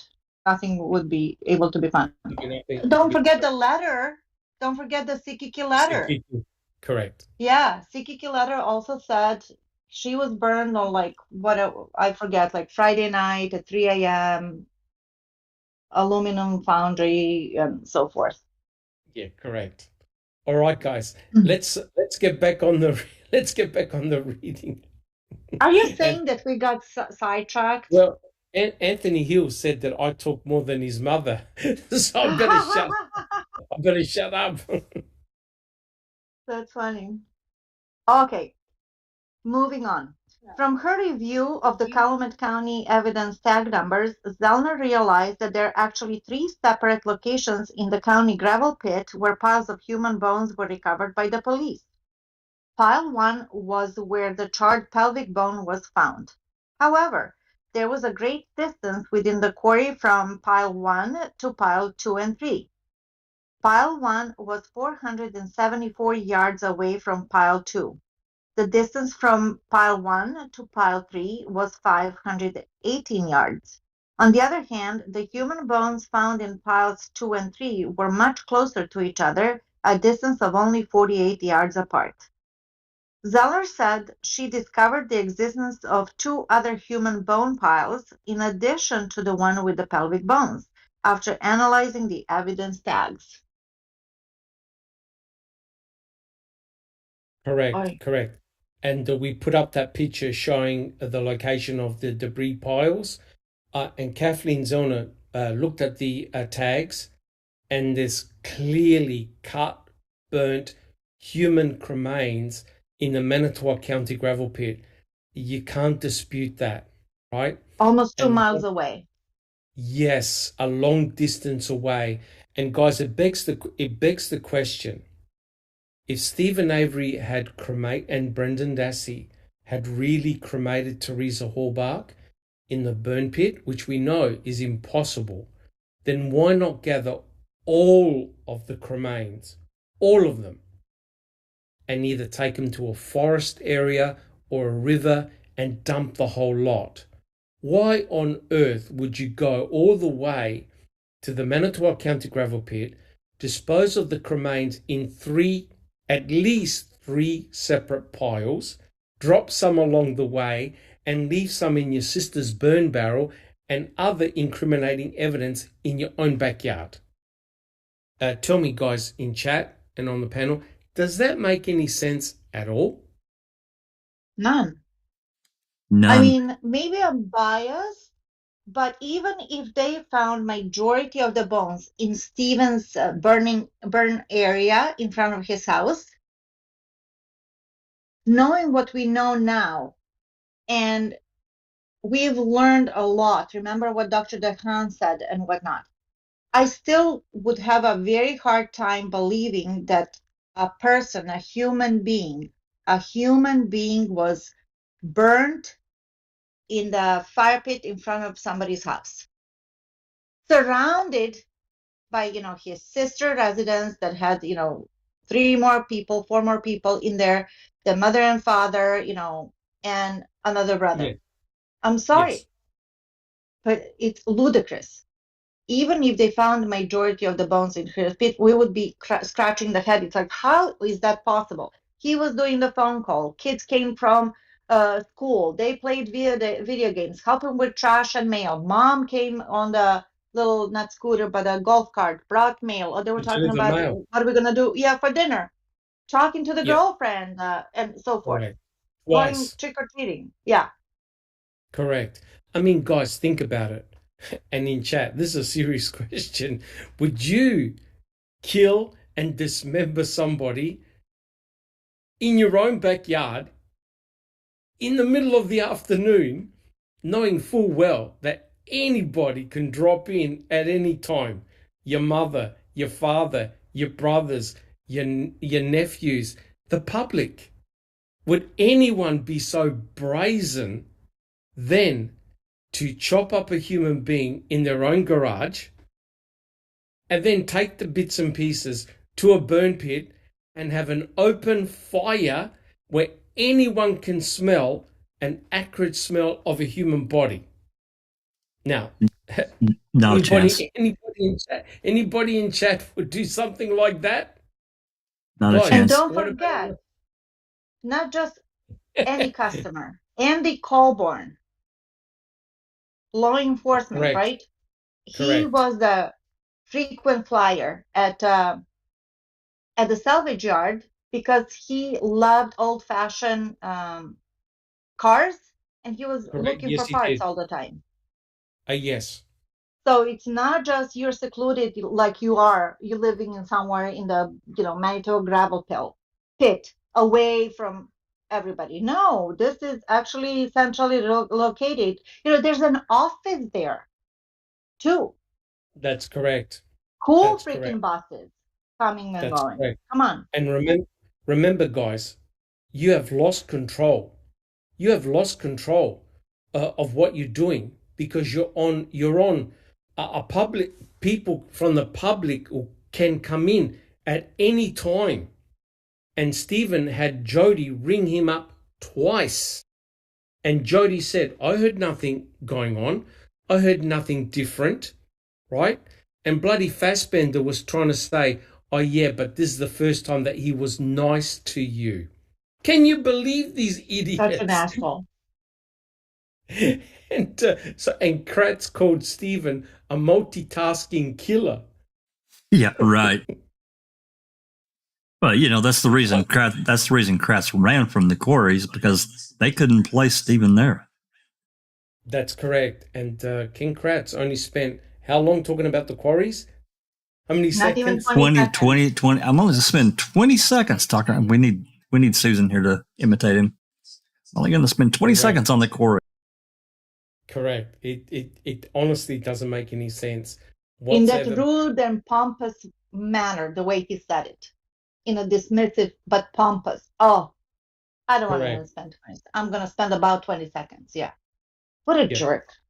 But the whole scenario, you must admit, the entire scenario makes no sense. Now, look at this, right? Bobby Dassey dismembered a deer in his garage, which is perfectly legal. You could do it. But what do you know is everywhere? Guys, what do you see on the floor and everywhere? Blood. Blood. Blood. Do you notice pools of blood in Stephen Avery's garage? No. No. You see No. a pile of dust and dirt. Right. And what did Robert Durst say when he dismembered his next door neighbor? What was there? What was everywhere? Fucking messy. It was messy, time consuming. You had to buy 2 saws. And there was blood exhausting. and exhausting, and there was blood absolutely everywhere. The investigators went into the garage and they jackhammered the garage, the ground, the cement, because they felt that maybe the blood had seeped into the garage, right? Now, you trying to tell me that a tarp is going to disguise all spray of blood? The when you cut up bulletproof the tarp? human body? When you shoot, Come on, Dr. when you shoot Silkman. someone It's the bulletproof tarp. It's the bulletproof tarp. You got to get them from Menards. Guys, think about it. The whole scenario is ludicrous. If you're going to kill Teresa Horbach or somebody, you do it off property, or you do it under disguise that no one is going to bother you, right?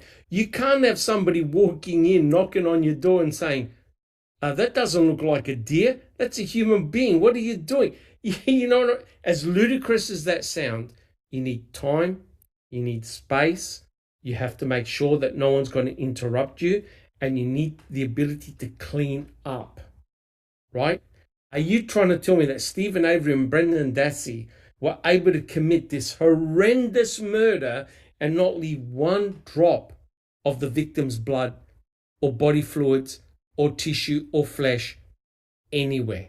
Not a chance in hell. I say hire him up. Put him in the CSI. Yeah. Give him a job. Yes, they should open up a private company, the cleanup job. Ridiculous. 1-800 Stephen Avery. Yes. Correct. Yes. Crazy. All right. Shall we continue our reading? Yes. The tags contained identifiers for where the bones were found as part of the DCI's investigative police report that was reviewed by Dr. Leslie Eisenberg, the state's forensic anthropologist who testified for the prosecution at Avery's trial. The realization that there were multiple sites within the quarry with charred human bones has Zollner convinced that someone was attempting to scatter the bones, thereby dumping them out of a burn barrel under the cover of darkness. However, the barrel was put back on Bobby's property, still containing a number of charred human bones of Teresa. On November 3rd, news broke about Teresa's disappearance, and Avery told Bobby and others about Sergeant Colburn's visit to Avery Road to question Avery. At that time, Avery's middle finger injury from 2 weeks earlier had busted open. When Mr. Avery left the property to go to Menards, Bobby entered Mr. Avery's trailer and wiped up blood from Mr. Avery's sink. He transported the blood to the RAV4 and selectively dripped the blood onto Miss Holbach's vehicle in order to frame Mr. Avery for the murder. Bobby was the only one who could have planted Mr. Avery's blood in the sink during the crucial time period before the blood completely coagulated. And that's the crux of the new filing by Kathleen Zollner, right? Yeah. Only Bobby would have had the means and opportunity to go inside the trailer, Stephen Avery's trailer, grab the blood and plant it in the RAV, because if he was involved in the murder of Teresa Halbach, now remember, this is what is being said in the chapter. It's not my thoughts, it's what's being said in the chapter and what Zollner believes, that only Bobby Dassey would have had the means and opportunity to get access to that blood and plant it in the RAV. Now, as crazy as that is, remember the experiments that were done by Kelly, right? Using fresh blood. Yeah. You got to use the blood really early and quickly, otherwise it will coagulate. And if it coagulates, it's useless, right? So the blood had to be gathered quite quickly and then put into the RAV. Now, if he was involved in the murder, then he obviously knows where the victim's vehicle is, which means he had access to the victim's vehicle, right? And what's damning is that if Tom Sawinski is correct, that means that Bobby Dassey's hands are on the victim's vehicle, right? So that's why Kathleen Zollner can now present the perfect Denny. And that's why Kathleen Zollner must say that the person who did the planting was Bobby Dassey. Guys, what do you think? Well, when you think about it, Bobby did have an opportunity to go into Stephen's trailer because Bobby was invited by Stephen and Chuck, and so was Blaine, to go with them to Menards. And the only person that said no, thank you, was Bobby. So he knew that Stephen was going to be gone. Right. So I want to ask people in chat, is it all bullshit? Or could have Bobby have planted the blood? Yes or no? Or is it completely in your minds outrageous? So could Bobby have planted the blood inside Teresa's Toyota RAV4, or it's just all bullshit? What do you think, guys? Let us know whether you think it is indeed possible or completely impossible. All right. Would you like to keep on reading? Sure. It's an undeniable fact that Avery saw taillights by his trailer shortly after he and his brother Chuck headed over to Menards. Quote, "It could only have been the taillights from Bobby's vehicle that Mr. Avery saw by his trailer because no one else could have driven to Mr. Avery's trailer in that time frame.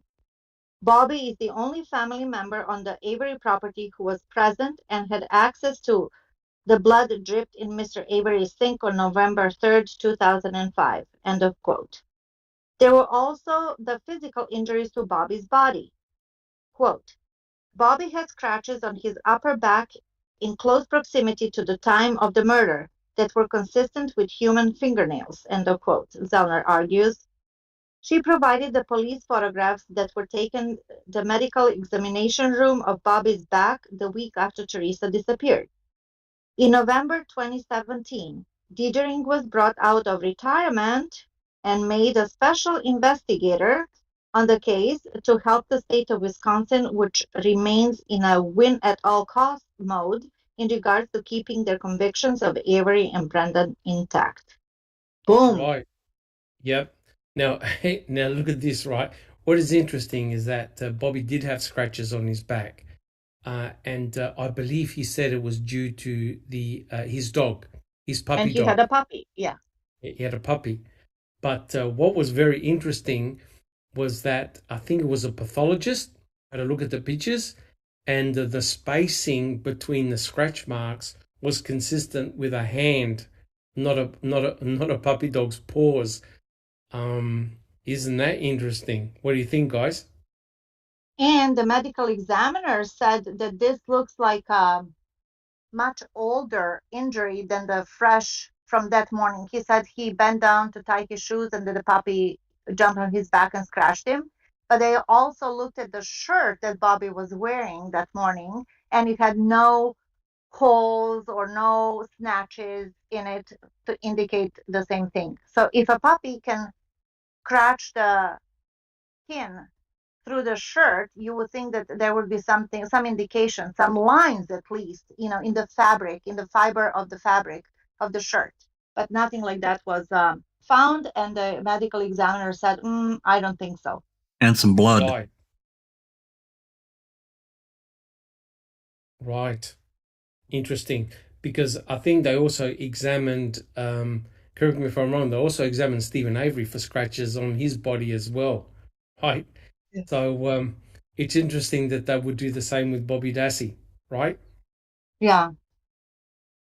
But this whole thing about Diedring coming out of retirement. Now, wait a minute. Let's get this straight. The state has just prosecuted in 2007 Stephen and Brendan. A jury found them guilty, right, of murdering Teresa Hobart. Well, what the hell is Diedring doing questioning all these individuals again in 2017? What is he doing that for? And why did they bring him out of retirement? Didn't they have somebody else who's capable of doing that and made him a special investigator? One would think they brought in a new investigator to go out and interview these various people if they were going to do that. And he went to Bobby's home, and Bobby was babysitting his two boys. And we all heard that interview, right? And the boys were being boys, they're kids, they're playing. You can barely hear the conversation going on between this special investigator out of the retirement. He might as well bring pizza and beer. That's what we all said. It's like a running joke. It was so casual. It was just, as it said in the book, they wanted to make sure to maintain status quo. They weren't really investigating. They were just talking, asking like easy questions.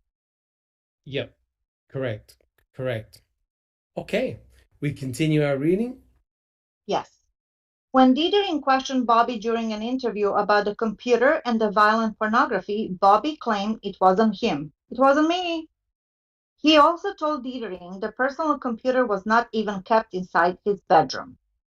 Quote, in Bobby's 2017 re-interview by the police, he denied that the computer was in his bedroom, even though the crime scene video shows the computer in his bedroom, end quote, Zellner found. Zellner said the computer forensic evidence shows in convincing fashion that Bobby gave false testimony during the trial, claiming he was still sound asleep until 2 p.m. and woke up shortly after Teresa rolled up to photograph his mom's van. She said her investigator Steve Kirby interviewed Bobby in 2017 and confronted him about all the violent pornography on the computer. She also said he remained steadfast to his story that he was watching from the distance inside his kitchen window as Teresa walked over to Stephen Avery's red trailer and that he never saw her again. Oh my God. So this last sentence, it just rubs me the wrong way. I have no proof of this, but I could totally picture Kratz interviewing Bobby, grilling him to what Bobby saw, what he knew, and everything else. And after Bobby told Kratz exactly what he saw or whatever his words were, whether true or not, that Kratz was the one who was coaching Bobby, quote unquote, coaching Bobby what to say. So yes, maybe Bobby really told the truth and saw Teresa make 1 or 2 steps towards Steven's trailer. But then she stopped because Steven was walking out with $40 cash to give to Teresa, but they omitted to say that. You see what I'm saying? So they Correct. inferred that she entered the Steven's residence when she actually didn't. Well, it only takes a very minor adjustment to Bobby's words to completely change the narrative. Yes. And we talked about it last week. Yeah, we talked about it last week. We wonder if, in some fashion that Kratz compromised Bobby. Correct. Oh, yeah. Correct. So, I mean, Bobby Dassey was used to basically imply that Teresa Halbach had walked into Stephen Avery's trailer. But the reality is Bobby Dassey never said that, right? Yeah. He just said that Teresa had turned to go towards his trailer. But if you look at the photographs, there's a big distance to where the van was to where Stephen Avery's trailer was, right? So the way to counteract that is that as soon as she had turned to having finished photographing the van, Stephen was on his way coming out, right, to meet her, right? With $40, yes. But that's correct. But the way it's implied was that, oh, no.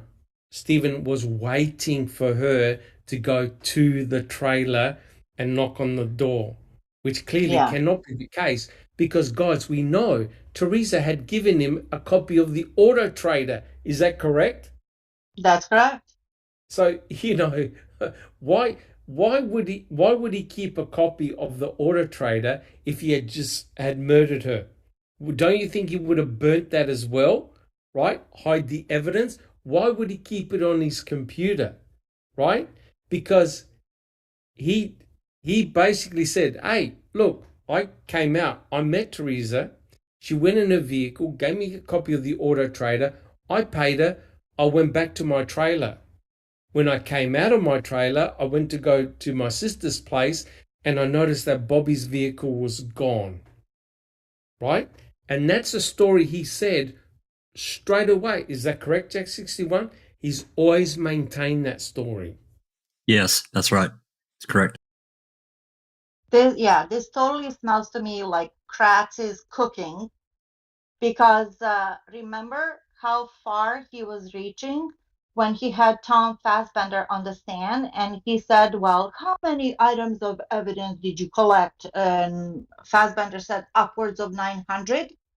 But then I think that it was beauty. He said, but none of it actually connected Teresa that she was present in the trailer at any time. That's right. And Pratt said, yeah, well, there was that note with her phone number and back porch. Remember, it was Teresa's phone number on a piece of paper and the words back porch.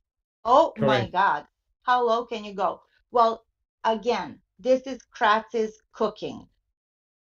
So they totally use Bobby, rightfully or not, it doesn't matter, to become a state witness because they wanted Steven. They didn't want the killer. They wanted Steven. I agree. I agree with you. I think they also manipulated Bobby Dassey to a degree. And then remember when when Ken Kratz found out that Bobby Dassey was actually lying, that he was awake and not sleeping, Ken Kratz just said, so what? Remember? He said, so what if he lied? Are you guys kidding me? Yeah. That's the whole genesis of the story, that he was on his computer multiple times viewing this pornographic material, and he must have heard Teresa Horbach phone the residents to say, I'm coming out, right? And correct me if I'm wrong, but Bobby Dassey was able to give a very detailed description of what Teresa Horbach was wearing. In fact, more Yep. accurate than Stephen Avery. Guys, is that correct? Correct. So Kratz said, so what if he was lying? Kratz also said, I'll give you the key, but they didn't plant anything else, or something to that matter, right? And the Correct. state, in one of their replies, said, so what if Bobby has a propensity for this deep, dark, sadistic, dark pornography? That doesn't make him a liar. Correct. Quite Correct. logical, Correct. right? If you're in Correct. Wisconsin. Yeah. Correct. And if you need Stephen Avery. Okay. He also said he remained, okay, I read that. Okay. Quote, he stuck with his story. He was given a chance to admit he was pressured by the cops and he would not. End of quote, Zellner said. Quote, that's because the lie is his, meaning Bobby's. It isn't a cop lie. It's his lie. He made it up on November 5, 2005, and he stuck with it ever since. End of quote. When asked about the hardcore violent pornography, quote, my investigator confronted him and he looked ill. He looked like he wanted to throw up, end of quote, Zellner said. Quote, it's the only thing that they talked to him about that elicits some display of emotion, end of quote. Wow. Zellner, yeah, scary. Actually, I have a knot in my stomach just reading this.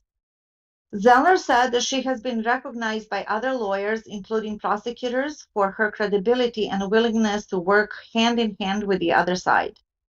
She said that she has had a long-standing policy and made it clear to the prosecution side that they can interview her client in the post-conviction process, with the only stipulation being that she can be present during the line of questioning. Wow. She said that many prosecutors have taken her up on her offer because she realized they were interested in fairness and justice. However, in Avery's case, she has always gotten the cold shoulder treatment from the police involved in the Stephen Avery case.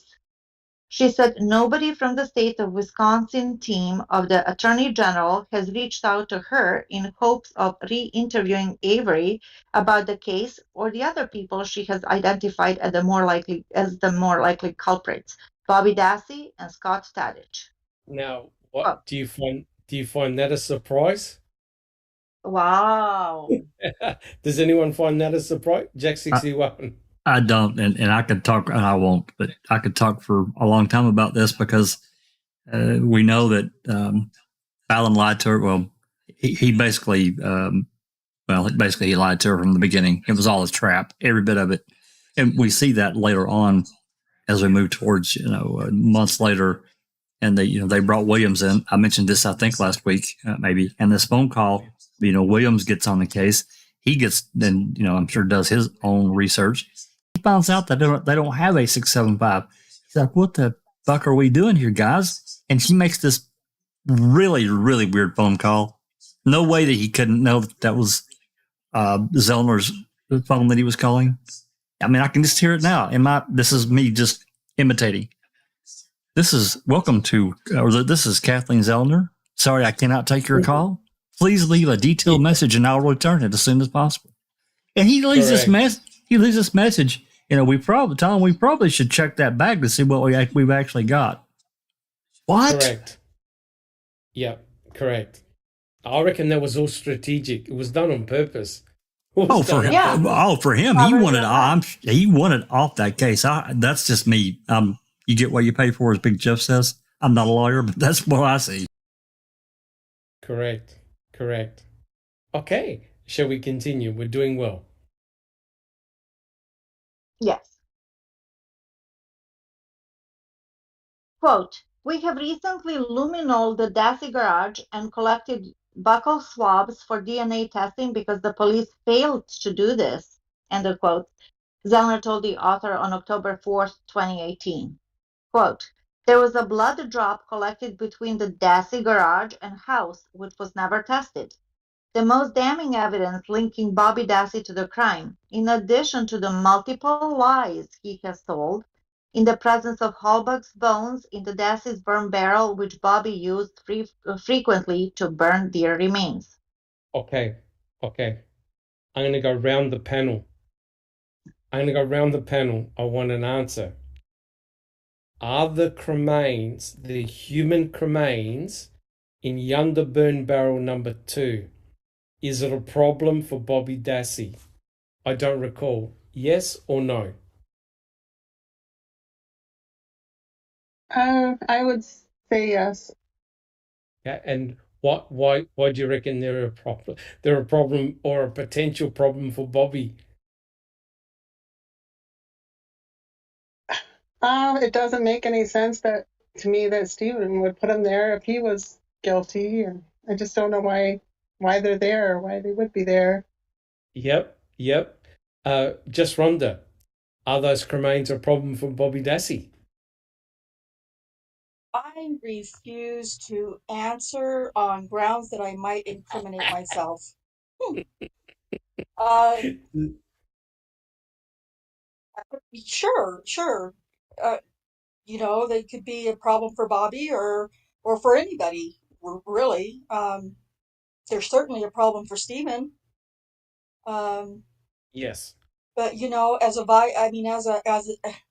just as opening up a Denny suspect, it's just suspicion. So I'm trying to keep my mind in that place. It's just suspicion.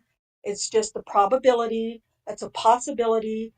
This is what could be. And so, of course, yeah, they would be a problem. Interesting. Thank you, Just Rhonda. Jack 61, are those cremains in Yonder Burn Barrel number 2 a problem for Bobby? They are, and I'll explain why. This is just my opinion.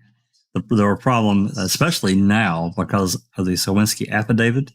And then now a few months ago, the Sawinski phone call to Manitowoc has made that connection, and he identified Bobby as pushing that route.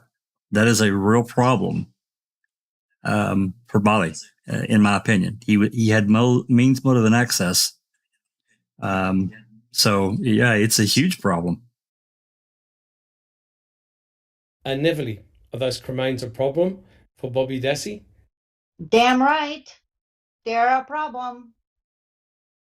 And why? Because Bobby has lied through his teeth for on so many occasions for different parts of his stories, whether he slept, when did he sleep, what he saw, did she leave the property or not, did he go bow hunting, did he go hunting, when did he go, where did he go, and all of that. So yes, I think that's a big problem for Bobby.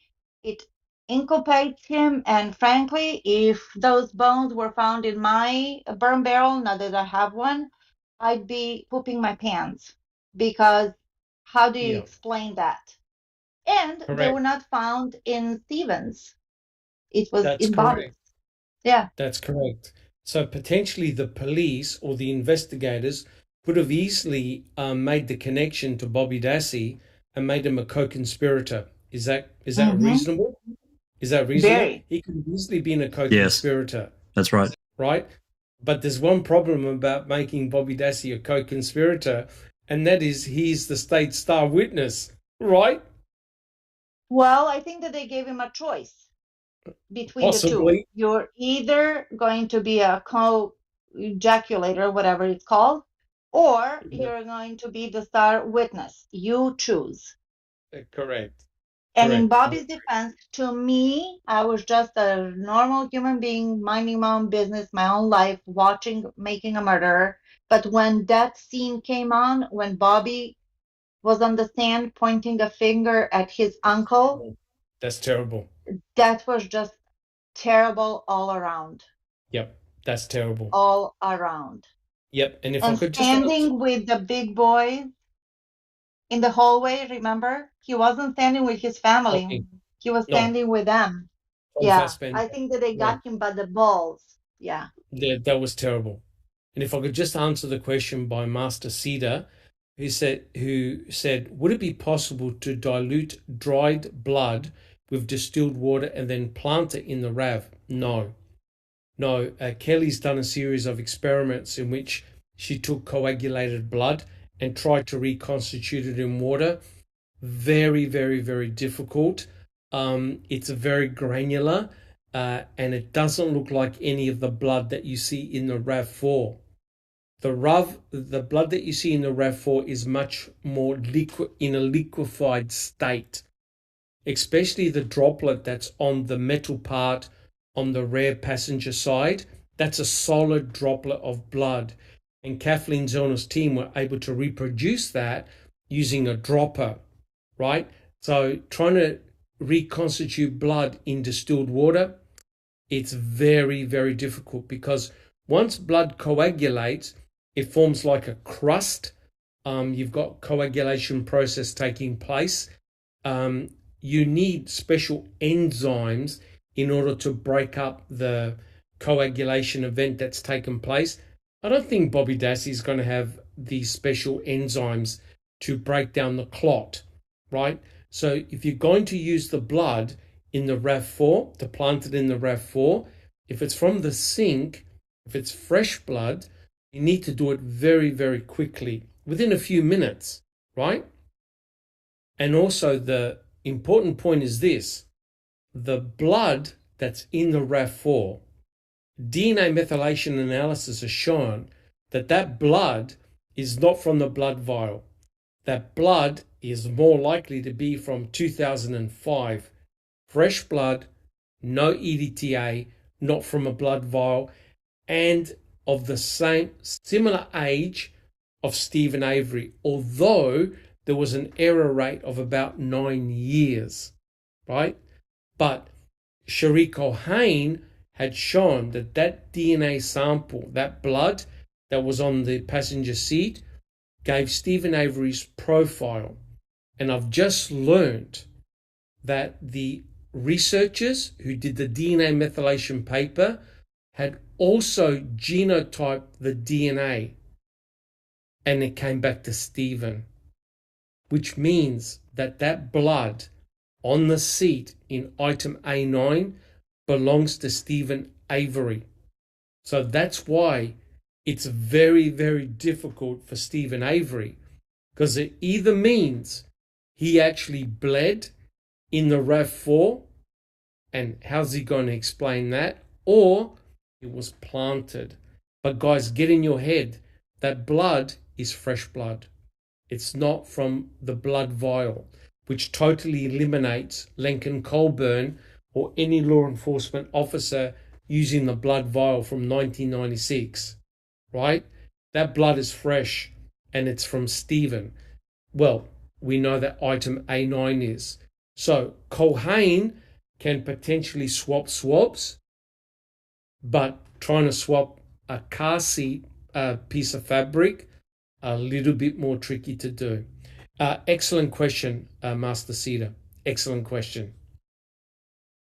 If I can just say something to simplify what he asked and to simplify the answer, to me, blood looks like tomato sauce, right? So when it's fresh, it's gooey, it's thick, right? And then picture it when when blood coagulates. It's kind of equivalent to tomato sauce being burnt. So if you take that, burnt tomato sauce and put water in it, or normal saline, whatever it is, you will get a thinner consistency of the tomato sauce. You know what I mean? It will never go back to its normal shape, because oxygenation, when the crust Correct. is formed, it also loses its components. Same with the tomato Correct. sauce analogy. I don't know if that makes Correct. sense, but to me it does. Yep. because the blood's desiccated, it dries out, Yes. right? And it's also formed a clot.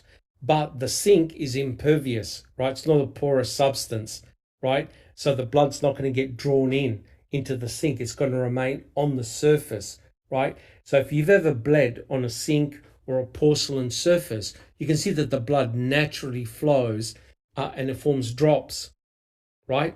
But you need to collect that blood relatively quickly, right? Otherwise, it's going to coagulate. And a question was asked about, and I'll read it out, it's by Anthony Hills. Can Cherie manufacture Stephen's blood using the lab centrifuge, Doc? Yeah, it's when you produce fake blood. Now, don't laugh. Don't laugh. There was several research papers about production of fake blood, and it has worried crime scene specialists, because essentially what you can do, it's devious. You could take a tube of blood, anybody's blood, and spin it down. Red blood cells will centrifuge to the bottom because they're heavy. You can take red blood cells and place them in another tube and add genomic DNA belonging to any person and plant that blood. And when you do a DNA profile, you're going to amplify the DNA that's in that blood, right? And here's the kicker. Red blood cells do not have DNA, right? Red blood cells do not contain DNA. They've got no nucleus. So if you add DNA to those red blood cells, it's almost like you've got a person at the crime scene, right? And people in the industry, forensics, are very concerned because you can potentially make a fake crime scene. Now, before you go, oh, come on. Well, Culhane just happened to have Stephen's genomic DNA back in 2003 in the lab, because she had item W, which was a buccal swab, and she also produced his genomic DNA to do testing when he was exonerated. So in actual fact, the crime lab had his genomic DNA in 2003. Culhane also is a serologist and works with blood. So you could use anybody's blood. You're not going to pick it up because it doesn't contain DNA, right? When you spin down blood, right in the middle, on top of the red blood cells, there's a white coat. That's the Buffy coat. That's where your white blood cells are. Your white blood cells contain DNA. That's where you extract genomic DNA. I've done it hundreds of times when I was doing my PhD. You take the Buffy coat, you extract genomic DNA, boom. But if you try to do it with the red blood cells, there's no nucleus, there's no DNA. So you could potentially make anybody's fake blood. Did it occur? I don't know. But is it possible? Yes. Now here's the kicker, right? If you do DNA methylation analysis, it's going to come back to that age, because there's not much difference between 2003, 2005. It's going to come back as fresh DNA, not from 1996, but from when Stephen was older. So the potential existed to make fake blood. Did it occur? I do not know, but it is a possibility. Correct. Thank you for that excellent question. People in the chat, I hope you were taking notes on this, because next Saturday during our podcast, we're going to be quizzing you on exactly the same material. Oh, no. I'll get an F. Yeah, but okay. Okay. Would you like to continue? Sure. Quote, Miss Halbach was dismembered and burned in a burn barrel, according to Dr. John DeHaan and Dr. Stephen Symes. The timing of the crime makes the Dassey garage a place of interest that has to be considered as the site of the murder and mutilation of Miss Halbach. End of quote. In 2017, authorities in Wisconsin started to become jittery about the prospect of having their murder conviction against Avery fall apart. In other states, such as Nebraska, it's quite common for the Attorney General to call up an outside police agency to conduct an independent and impartial re-investigation of the entire case, starting from scratch. That's how the Beatrice 6 case came to fruition. The Nebraska Attorney General, a Republican conservative, called for a task force to examine the case. The end result was that 6 people convicted of the 1985 rape and murder of Helen Wilson, a small-town widow, were ultimately freed and pardoned by the governor of Nebraska. The Attorney General, despite backlash from the local sheriff's office, announced in 2008 that the wrong people had been put in prison and that a different person through DNA was the real killer. Can I But with interrupt just for yes, 1 second? yes. Yes. I've been streaming that book, the Ferak book. Susan and several of us have, we're not quite done with it, but it is a really interesting case. And what he's detailing here, there was a huge amount of backlash in this, and it was really centered around one cop. He had been a Yes. cop for the city police, and he got ran off. He did some stuff. I can't remember exactly what he did, but he got ran off the force. And then not too long after that, this woman, Helen Wilson, got murdered, and she was really, really assaulted terribly. Anyway, this cop, he started investigating the case, or ex-cop. He started investigating the case on his own. He went to the family, and they said, "Oh yeah, go ahead and find what you can." Well, then he ends up on the county police force, and he leads the charge and all this. It's a terrible, terrible case of wrong conviction. Oh my God. Anyway. Interesting. Correct. Thank you for Correct. sharing. Yeah. So the Nebraska Attorney General called for a task force to examine the case, right? They studied from scratch and they wanted to see what's going on. They wanted the truth. Correct. They found the truth. And, they caught the killer. What happened with Brendan Dassey when the Attorney General got involved? He stalled for That's Brendan right. Dassey. He That's right. cock-blocked Judge Duffin and his decision. Correct. Yeah, Brendan's mother was waiting home for her son. That's shocking. and he was quoting them, about the hall box, and he would bring them up every time. Every time he talked. Yeah. Teresa cannot have another Thanksgiving. And I'm sorry, that's all true. And it's horrible. But what does that have to do with the innocent child in prison? Nothing. No, He it was didn't kill her. horrendous. It was horrendous. Oof, yes. I continue. But with Zellner making the waves rise in Wisconsin, the state's response was to bring John Dietering of the Calumet County Sheriff's Office out of retirement and appoint him to be a special investigator. It seems clear that his role on the case was to maintain the status quo, to make sure that Avery and his nephew remain vilified, and that the suspicions swirling towards Bobby Dassey and Scott Tadich are minimized or downplayed. In other words, Dietering's task wasn't to re-examine the case with a critical eye, to investigate allegations of evidence planting against some of his longtime work colleagues, such as Mark Wiegert. Dietering knew what he needed to do: report back to Wiegert and the Wisconsin Attorney General Brad Schimmel with words and written reports of reassurance. But reading between the lines, Dietering's 62-page report makes it obvious which items he and the others who are interested in the preservation of their cases against Avery and Brendan Dassey are deeply concerned about regarding Zellner's probe into the crucial pieces of overlooked evidence from their investigation in 2005. Quote, Redant was asked about the lights that he mentioned in the Manitoba County pit. Redant stated they were large searchlights. Redant was asked about the pelvic bones. Redant stated that attorney Kathleen Zellner's team or the media mentioned the pelvic bones. Redant stated he was never made aware of any pelvic bones by the law enforcement. Yes.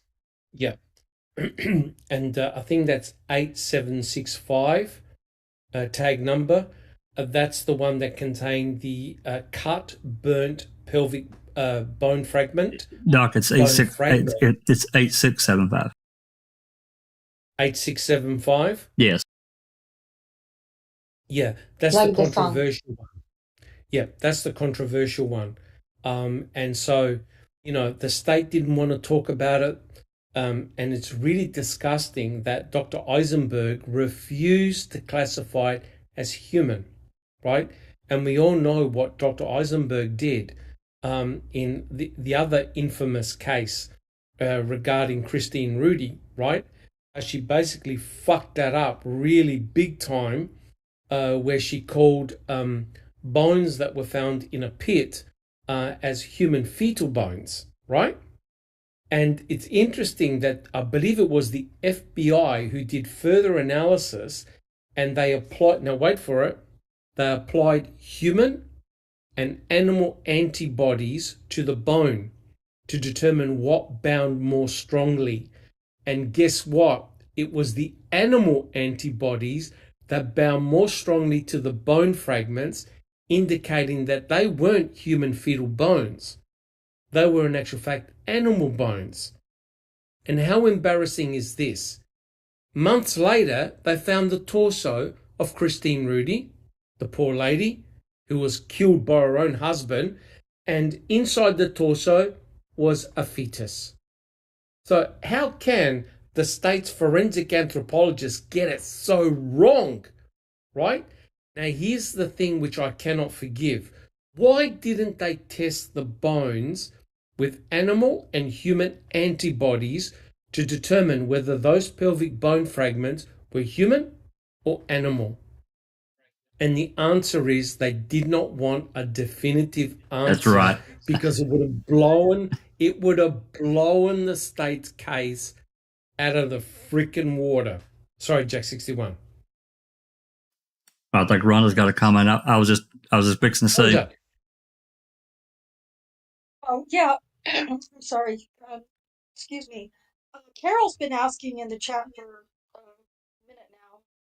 She wants to know from Jack or Dr. Silkman, when was Stephen's surgery in relation to the testing results when he went to Brown County? Well, I can't remember. It was January. It was January 2006 when he went to Brown County for I was golf. thinking January, but I wasn't certain. Okay. Yeah, we just recently got those calls where he was in Brown County for basically a week. Right. So if you're going to use blood for planting, you needed it on November the 5th, 6th, or 7th, 2005. Because remember, Groffy had photographed the RAV4 with the blood. So you had to have used blood very, very early on. Anything after November the 8th, you're wasting your time, right? Because Culhane took swabs of the Toyota RAV4 on November the 7th, I believe it was. So that means that no matter if Stephen gave blood any time afterwards, it wouldn't have mattered. The blood needed to have been obtained very, very early on, right? So if you think about it, the only blood sources that were available that was fresh was blood in his sink, blood in the Pontiac Grand Dam, and blood in his garage, right? They will all be fresh blood, EDTA free. So what's bizarre was when Stephen was arrested on November the 9th, he didn't even give a blood sample. He only took a buccal swab, because we've actually seen the report when he was arrested. They didn't take another blood sample. They only took a buccal swab, right? So if you're going to use blood... groin swab. And the groin swabs, so which they discarded. So if you're going to use blood, it had to be very, very early on. Any time after November the 7th, you're wasting your time, because Culhane already took the swabs. Excellent question.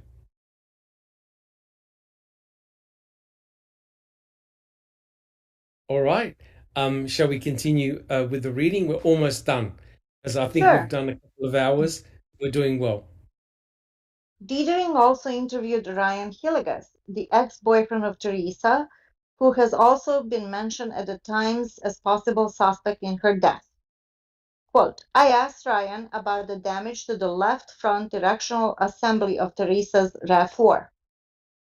Ryan indicated he could not recall who had spoken with or where he had gotten the information he relayed to Special Agent Tom Fassbender in 2005 regarding the damage and the insurance claim.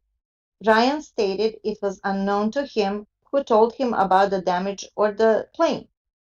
I then displayed photographs of the damaged area and the damage directional to him, but the photographs did not jog his memory. He couldn't recall.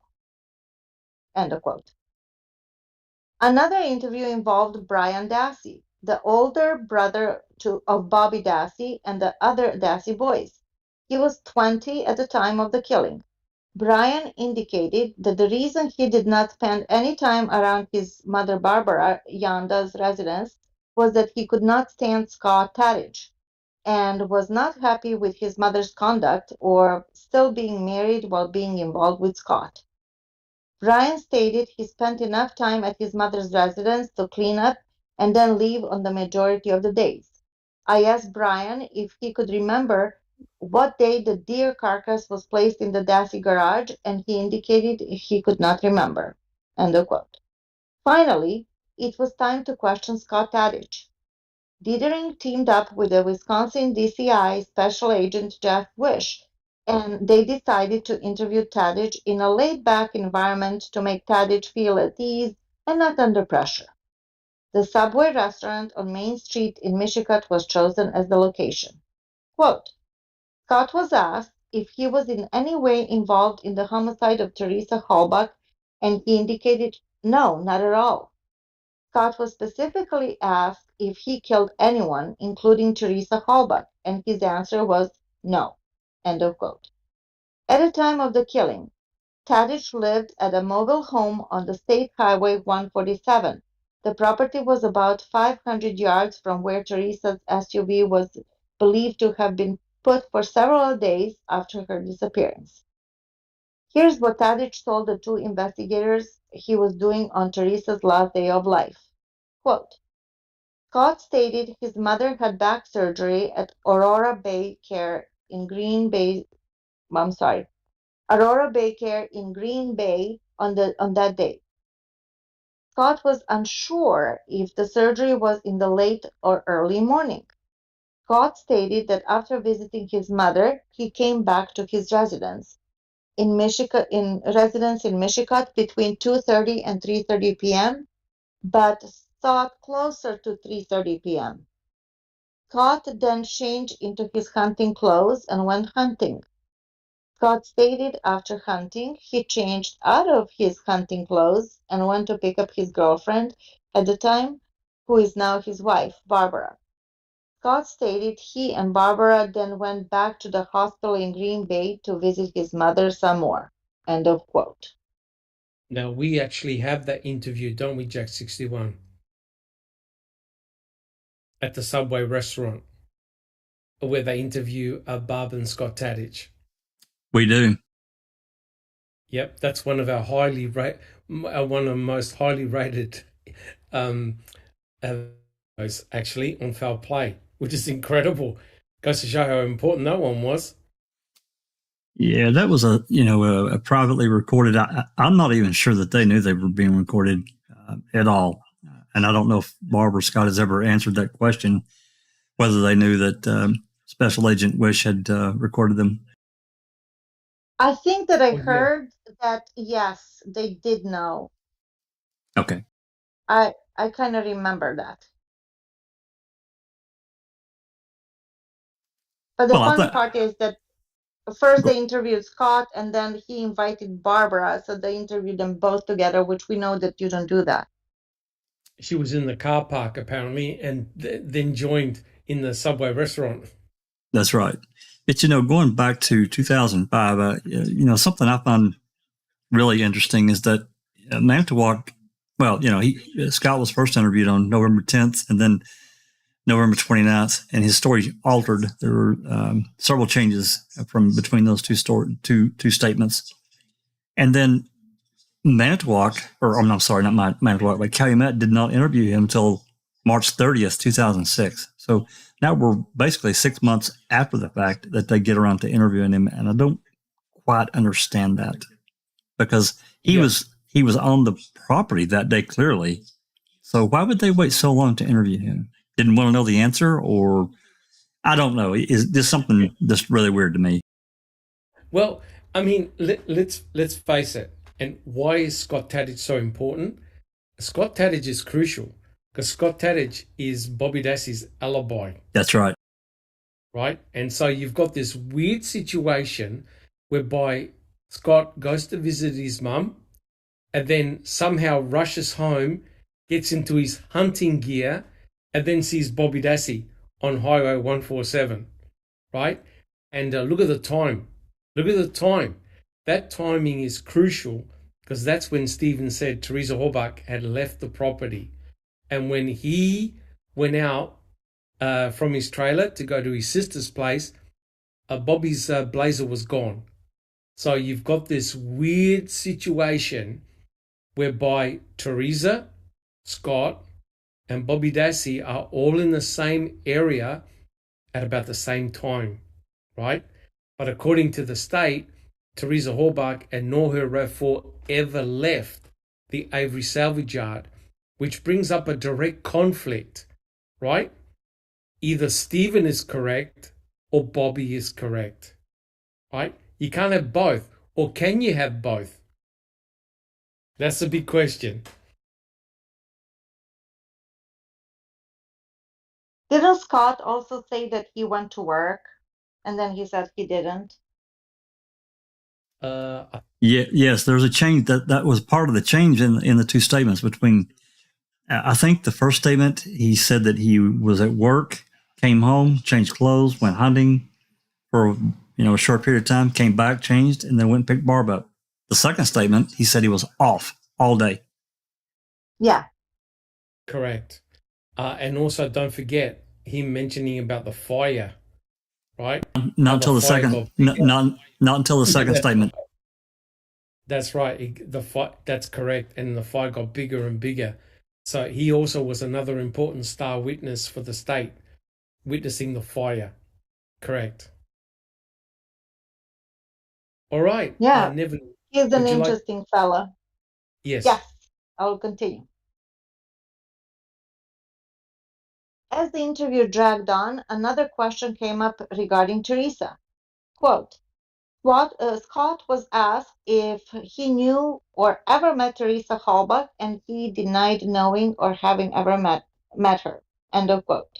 It became apparent Diddering's interview had less to do with questioning Tadych about whether he helped conceal Teresa's bones or conspired with Bobby Dassey. The only question concerned their relationship.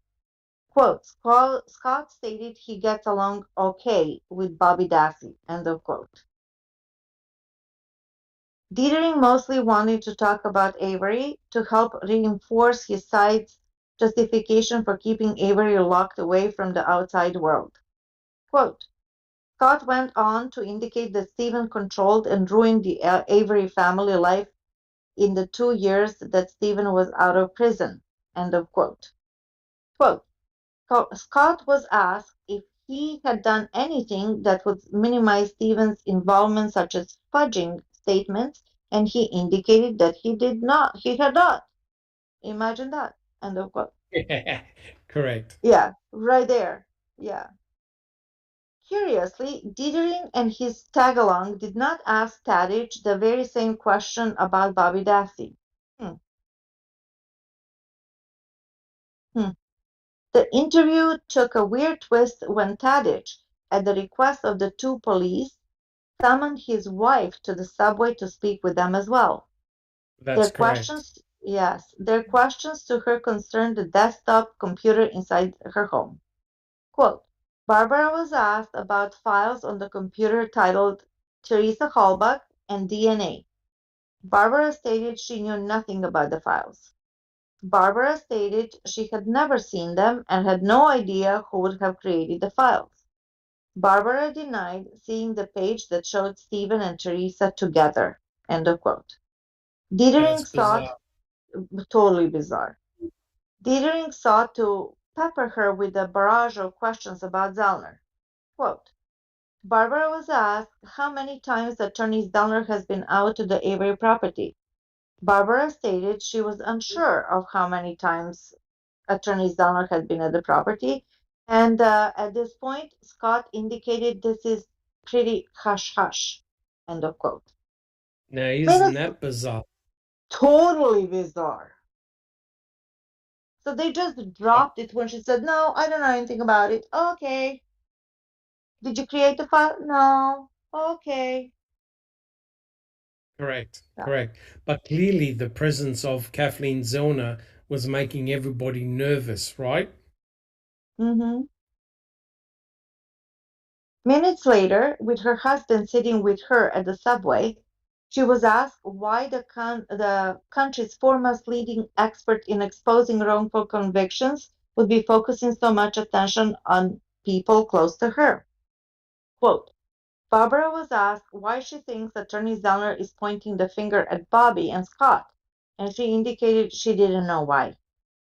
Barbara indicated that she never actually provided any evidence to Attorney Zellner concerning this matter. End of quote. Which I also think that it's interesting. Yep, sure is. Back in 2005, Dietering didn't bother to take steps to corroborate Tadich's alibi, claiming that he had spent much of the day at the hospital in Green Bay. Now, with Zellner lighting the fire on the case, 12 years later, Dietering realized he needed to follow up on some of his shortcomings. On November 14, 2017, he contacted Aurora Bay Care Security in Green Bay. Quote, I asked the representative whether there would be any existing video of the parking area or any other video from 2005. The representative indicated no videos exist from 2005 as their hard drive records override existing video every couple of months. End of quote. Now, I reckon, guys, we stop here. There's a natural break, because we've gone for several hours. What do you think, guys? We can do a natural break here. Is everyone happy with that? Sure, but can we talk about this a little bit? Yeah, go for it. Go for it. Okay, so when Barbara was asked why does she think Zellner is snooping around and accusing other people on that property, i.e. her son, her other son, she says, I don't know, and I didn't give her anything. So was she trying to appease the police to tell them like, I'm with you guys, please protect me? That's one question. And the second question, this is all out of context, right? And the second question is, if you think that this big kahuna of an attorney is pointing a finger at your other son, don't you think that you will want to cooperate with that woman if everything is on up and up with the attorney? Yes, you would, but clearly the presence of Kathleen Zellner has had a very disruptive effect. There's no doubt that Diedring, the investigators, Ken Kratz, were very concerned with the presence of Kathleen Zellner milling around. Now, as he's already said, she's the leading attorney of getting people wrongfully convicted out of prison, right? And as you know, we did Reading with Uncle Ken. And Jack61, you can back me up on this. Kathleen Zellner was paid no respect at all by Ken Kratz at all. Oh, He none. basically thought Zero. she was a joke. Yeah. She basically thought she was a joke. And if you got Zellner hanging around, it's got to be very, very serious. And as we can see here in the current filing, she's made a beeline to Bobby Dassey.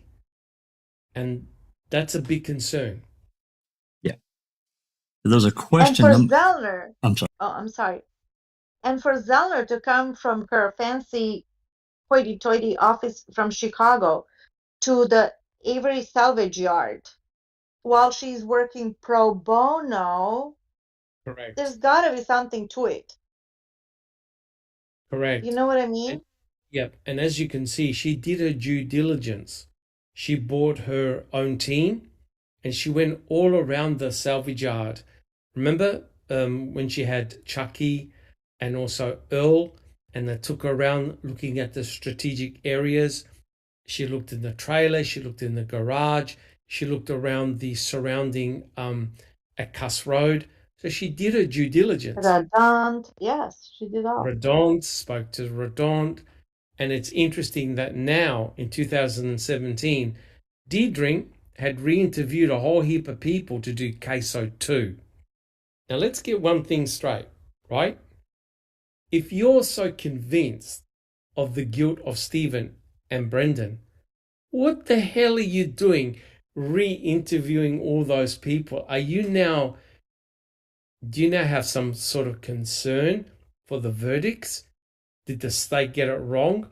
Why are you re-interviewing people like Ryan Hilliger, Scott Tadich, Bobby Dassey?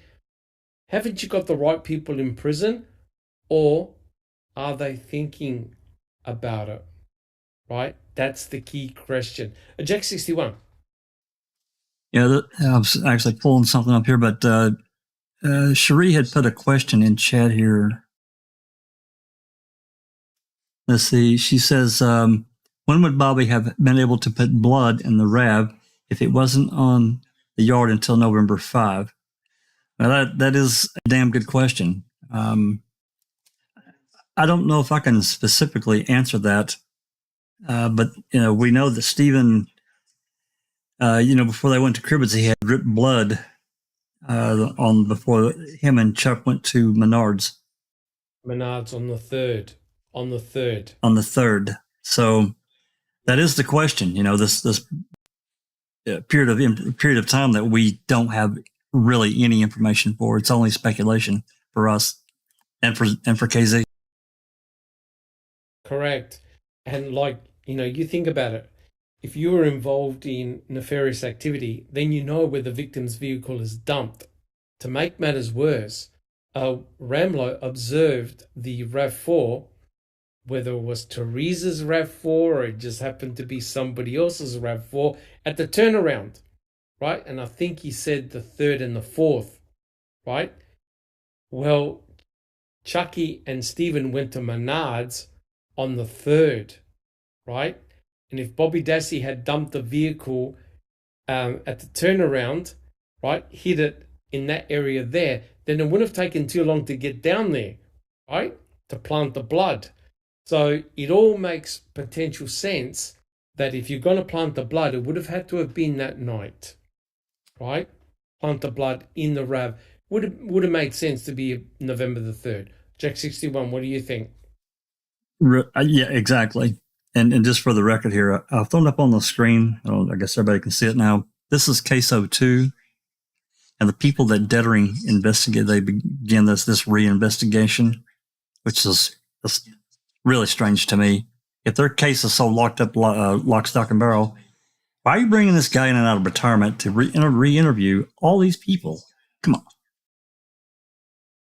Well, yeah, it seems like he wanted to know what Zellner's up to more than who actually killed Teresa, if it's really Stephen and Brendan or somebody else. You know what I mean? Look at all these people. Correct. There's a lot of them. And just to answer the question, sorry, Jack 61. Well, I was just going to say, who do we not see on here unless I've just missed their name? One really important friend of Bobby's. Micah Osmondson. That's right. Yeah.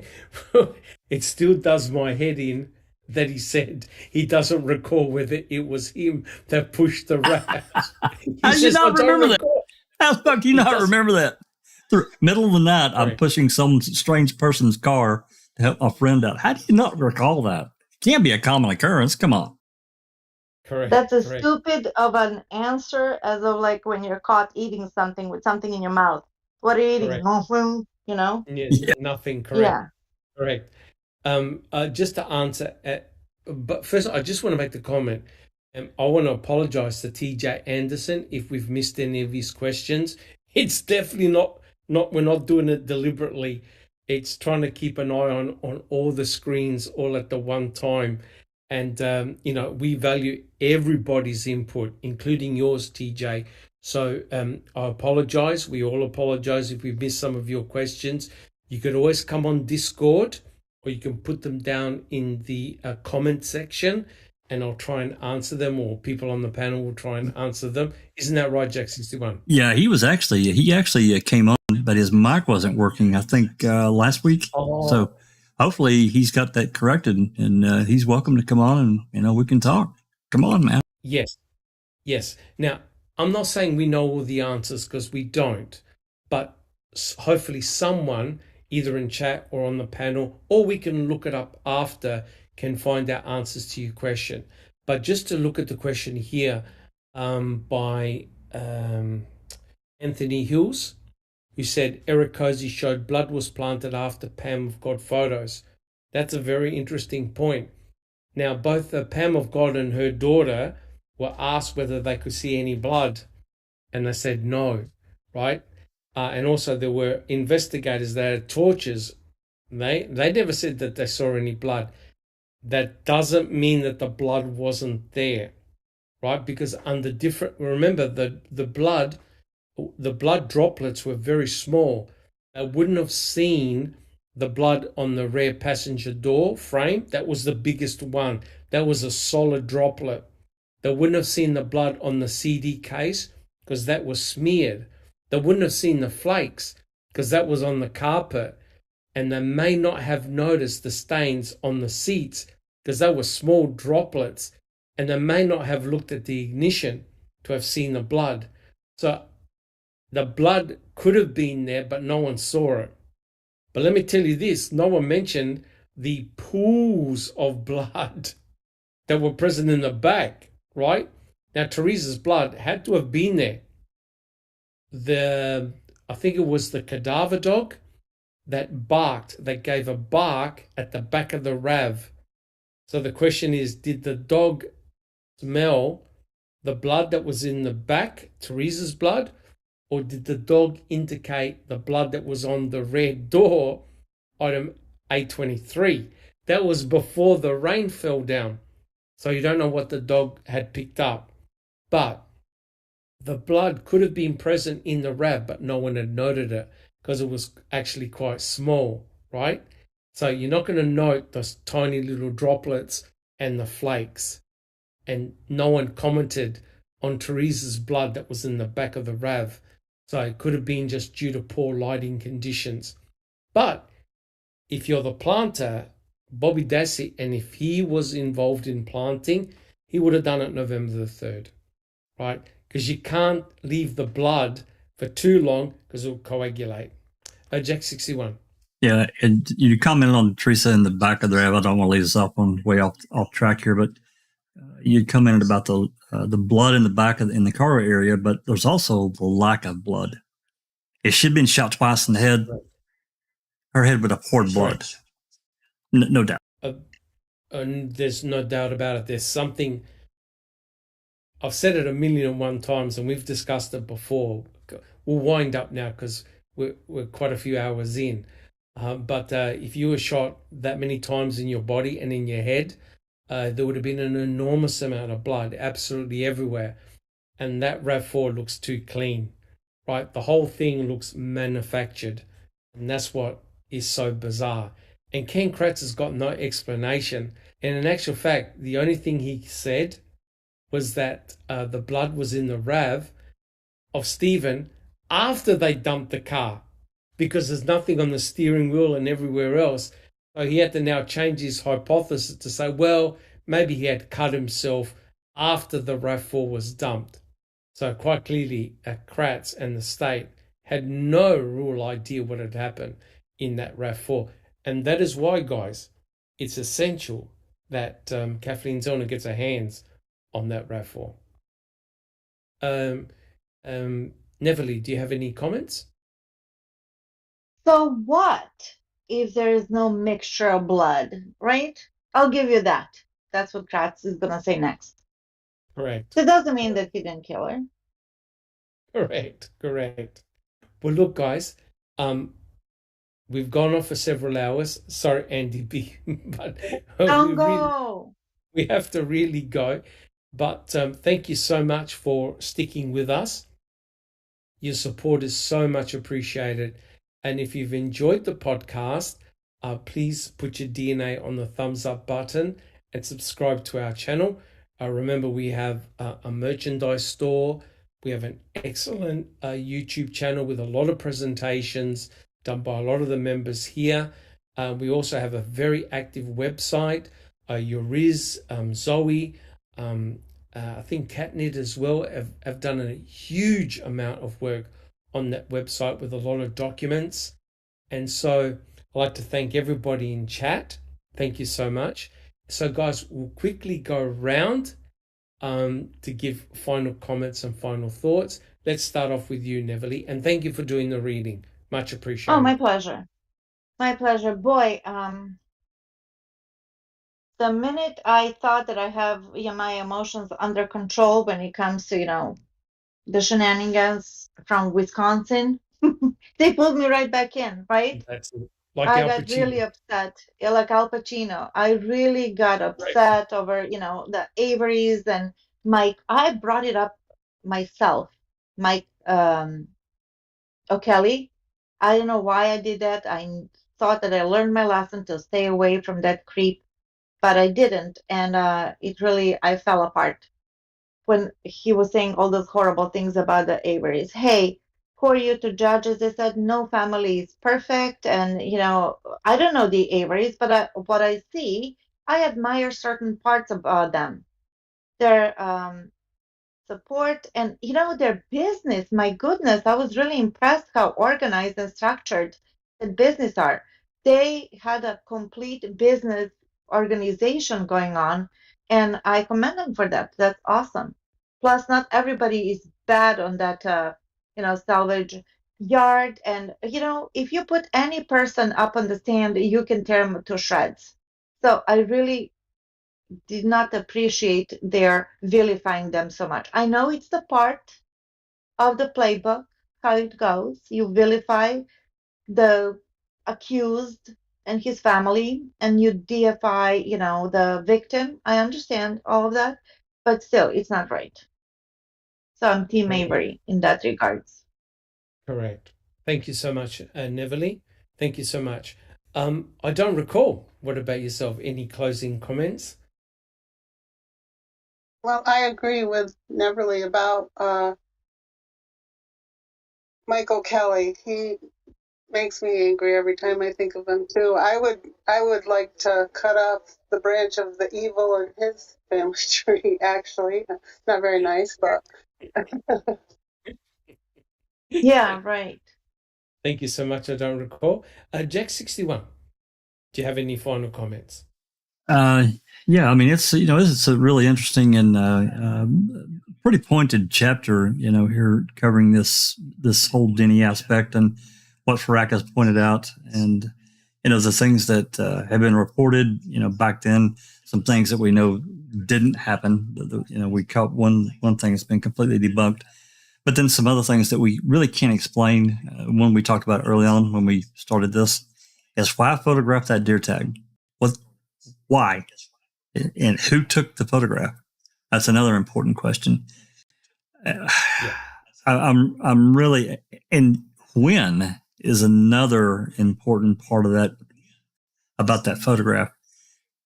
I don't understand it, and you really stuck a bee in my bonnet. Now I'm going to have to try to do a little digging and try to find out. So anyway, moving on to tomorrow. Open mic. My plan is to do an update on the Highland Community College fiasco that we had talked about months ago. The Ripper brought us the case, and I've come into some more information. And for those interested in that case, it's a racial case, and it's so terrible what the things that were done there. There's a lawsuit And there's some information that for those that are interested in this kind of thing, it might be interesting to take a listen. So the plan is right now, I'm going to talk to Ripper a little bit more. As long as he's okay with me presenting this, then I'm going to do it. And Rhonda's here. I think she's going to help out, and I may try to get Cherie or someone else. I like the interactive, kind of what we're doing here and what we've done on the open mic. Sharing the interactive aspect of it. It breaks it up and makes it, I think, more presentable. So that's the plan. Thank you. Correct. Thank you so much, Jack61. And last but not least, tell me that it's nice and cool where you're living at the moment. It's not nice and cool at all. I'm completely fucking miserable. I know. I'm too old for this heat. It's insanity. But yeah, so it's really hot here, and I'll complain about it until it's really cold here, and then I'll complain that it's really cold here, because that's coming Yeah. too. Um, Yes. as far as Stephen and Brendan's case and the chapter or the pages that Neverly has read tonight, I really don't have any extra comments to add. I mean, it's always, nice to hear other ideas and theories and comments and questions and, new ways to think about it.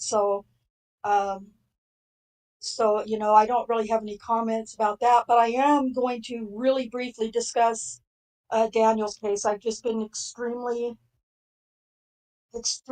busy working on his case. Uh, he's got what is it, Cherie? He's got his civil suit coming up. The trial begins October 22nd. And so those of us who are trying to help with documents and legal documents and such are really like, it would sure help if I had some kind of knowledge about the law, but I don't. So I just do what I'm told to do. But there's for those of you who don't know, who might be interested, three women have dropped out of the civil suit on their own. So it's that's a good thing in a sense. One of those women was the one with the DNA that had the DNA. Right. So Wow.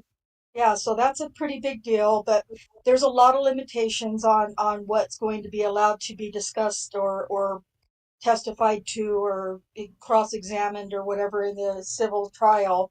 So it's still an uphill battle. Regardless, Daniel will lose probably all of the counts against him in the civil suit, but whatever, because there's no money to be had. So, Yeah. however the attorneys plan on getting paid, I don't know, doesn't, and I don't care, but they're not going to be able to get any money from Daniel, clearly. So, um, Yeah. and then we're just working in conjunction with getting ready for the civil trial. We're also working on post conviction, which will be sometime next year, I believe. So I've just been really wrapped up in that. I've neglected my own channel for off and on for quite a while, so I'm trying to get back into that. And um, but yeah, if you're not familiar with Daniel's case, come on over to my Discord or visit my YouTube channel and subscribe. It's just Yes. Rhonda. And So, you've done a phenomenal amount of work. A oh, well, phenomenal amount of work. it's definitely been a group effort, so I appreciate Yes. that. But yeah, I just stole a moment there while I could, so thank you for No allowing worries at me. all. No worries at all. Thank you so much. And Yeah, you said a very interesting point. Just getting back to this chapter, it's so eerily how Peter Bates was so on the money, yeah, and how a lot of his work and research and findings have now found their way into a 2022 filing by Kathleen Zellner, right? yeah, it's And amazing. this chapter is just so laser focused and really spot on. And I can assure you guys that we'll be reading more chapters from Ferak's book and to make it all encapsulating. And again, guys, thank you so much for your support. Thank you so much for all your questions. And again, I apologize to TJ if we've missed some of his questions, but in a lot of cases, questions overlap with what others have asked. But remember, in the comment section, write down your questions and we'll try and answer them the best that we can. Yes, Nemily. Dr. Silkman, I promised, I think that it's Anthony D. He asked a question and I promised I would ask the panel. He said, what's the truth about why Scott got a call at work and had to leave right away? Something about the blood. Remember that? Yes, there was a there was a panic call regarding From a blood on teenager. clothing. Yes, correct. And that report, I believe, is in CASO. Jack 61, have you got more details on that one?